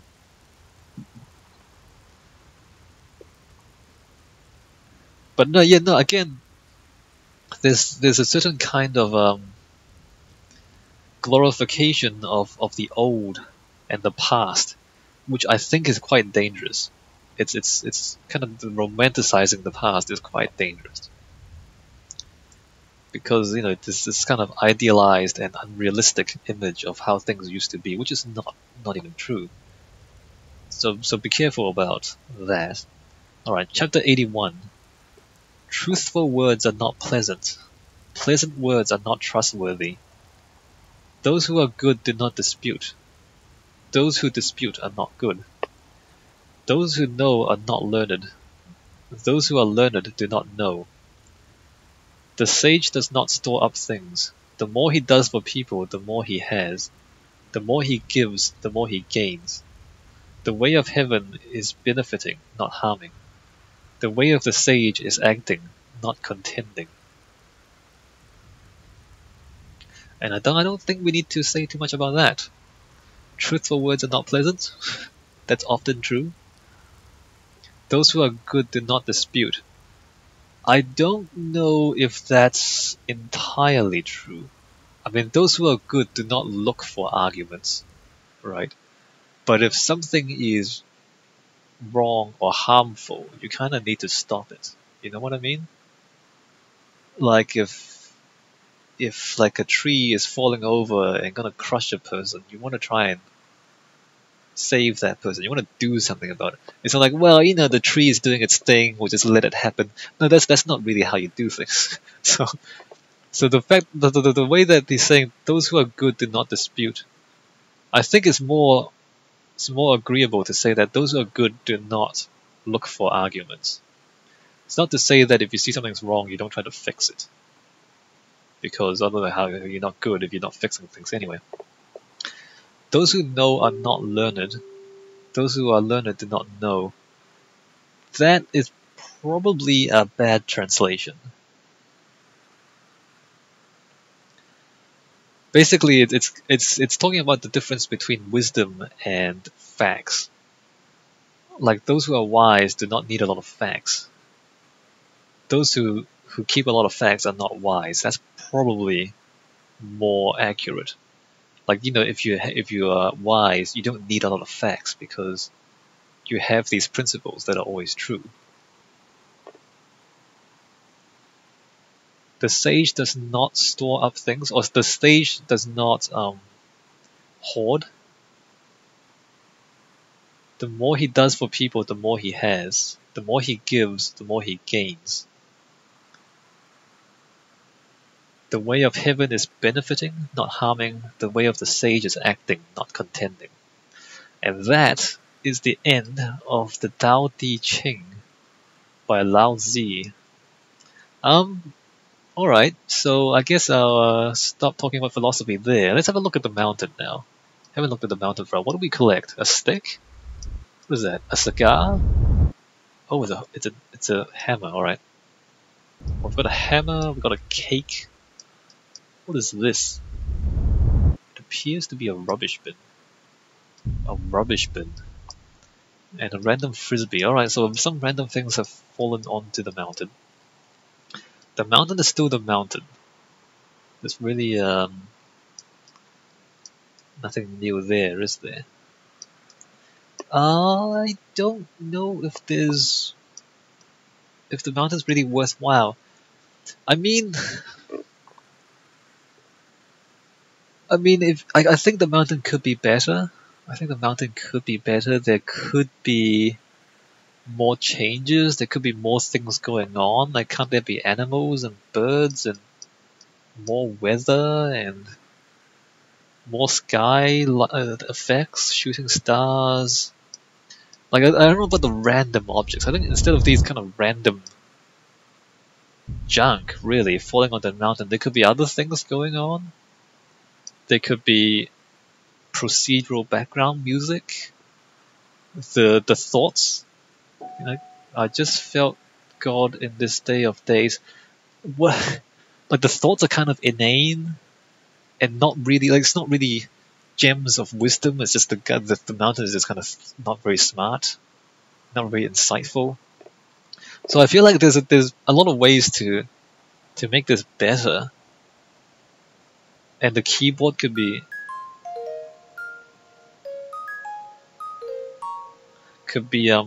slightly. Can I don't know.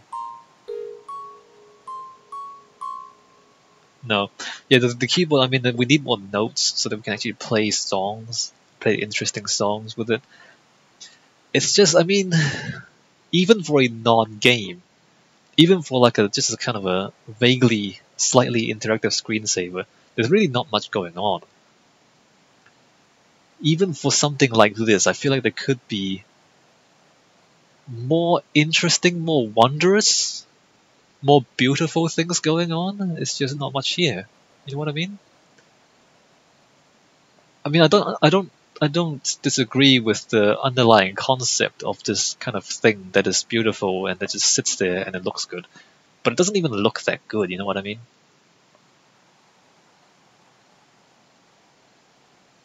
It's not as interesting as a real mountain. And, you know, real mountains aren't that interesting. They just kind of sit there all day long. But it's not even as interesting as a real mountain. Anyway, okay, I'll stop the video here. Alright. This is 99 cents for mountain. Tao Te Ching, on the other hand, is free. You can just kind of find it on the internet. I'll see you guys in whatever video I do next.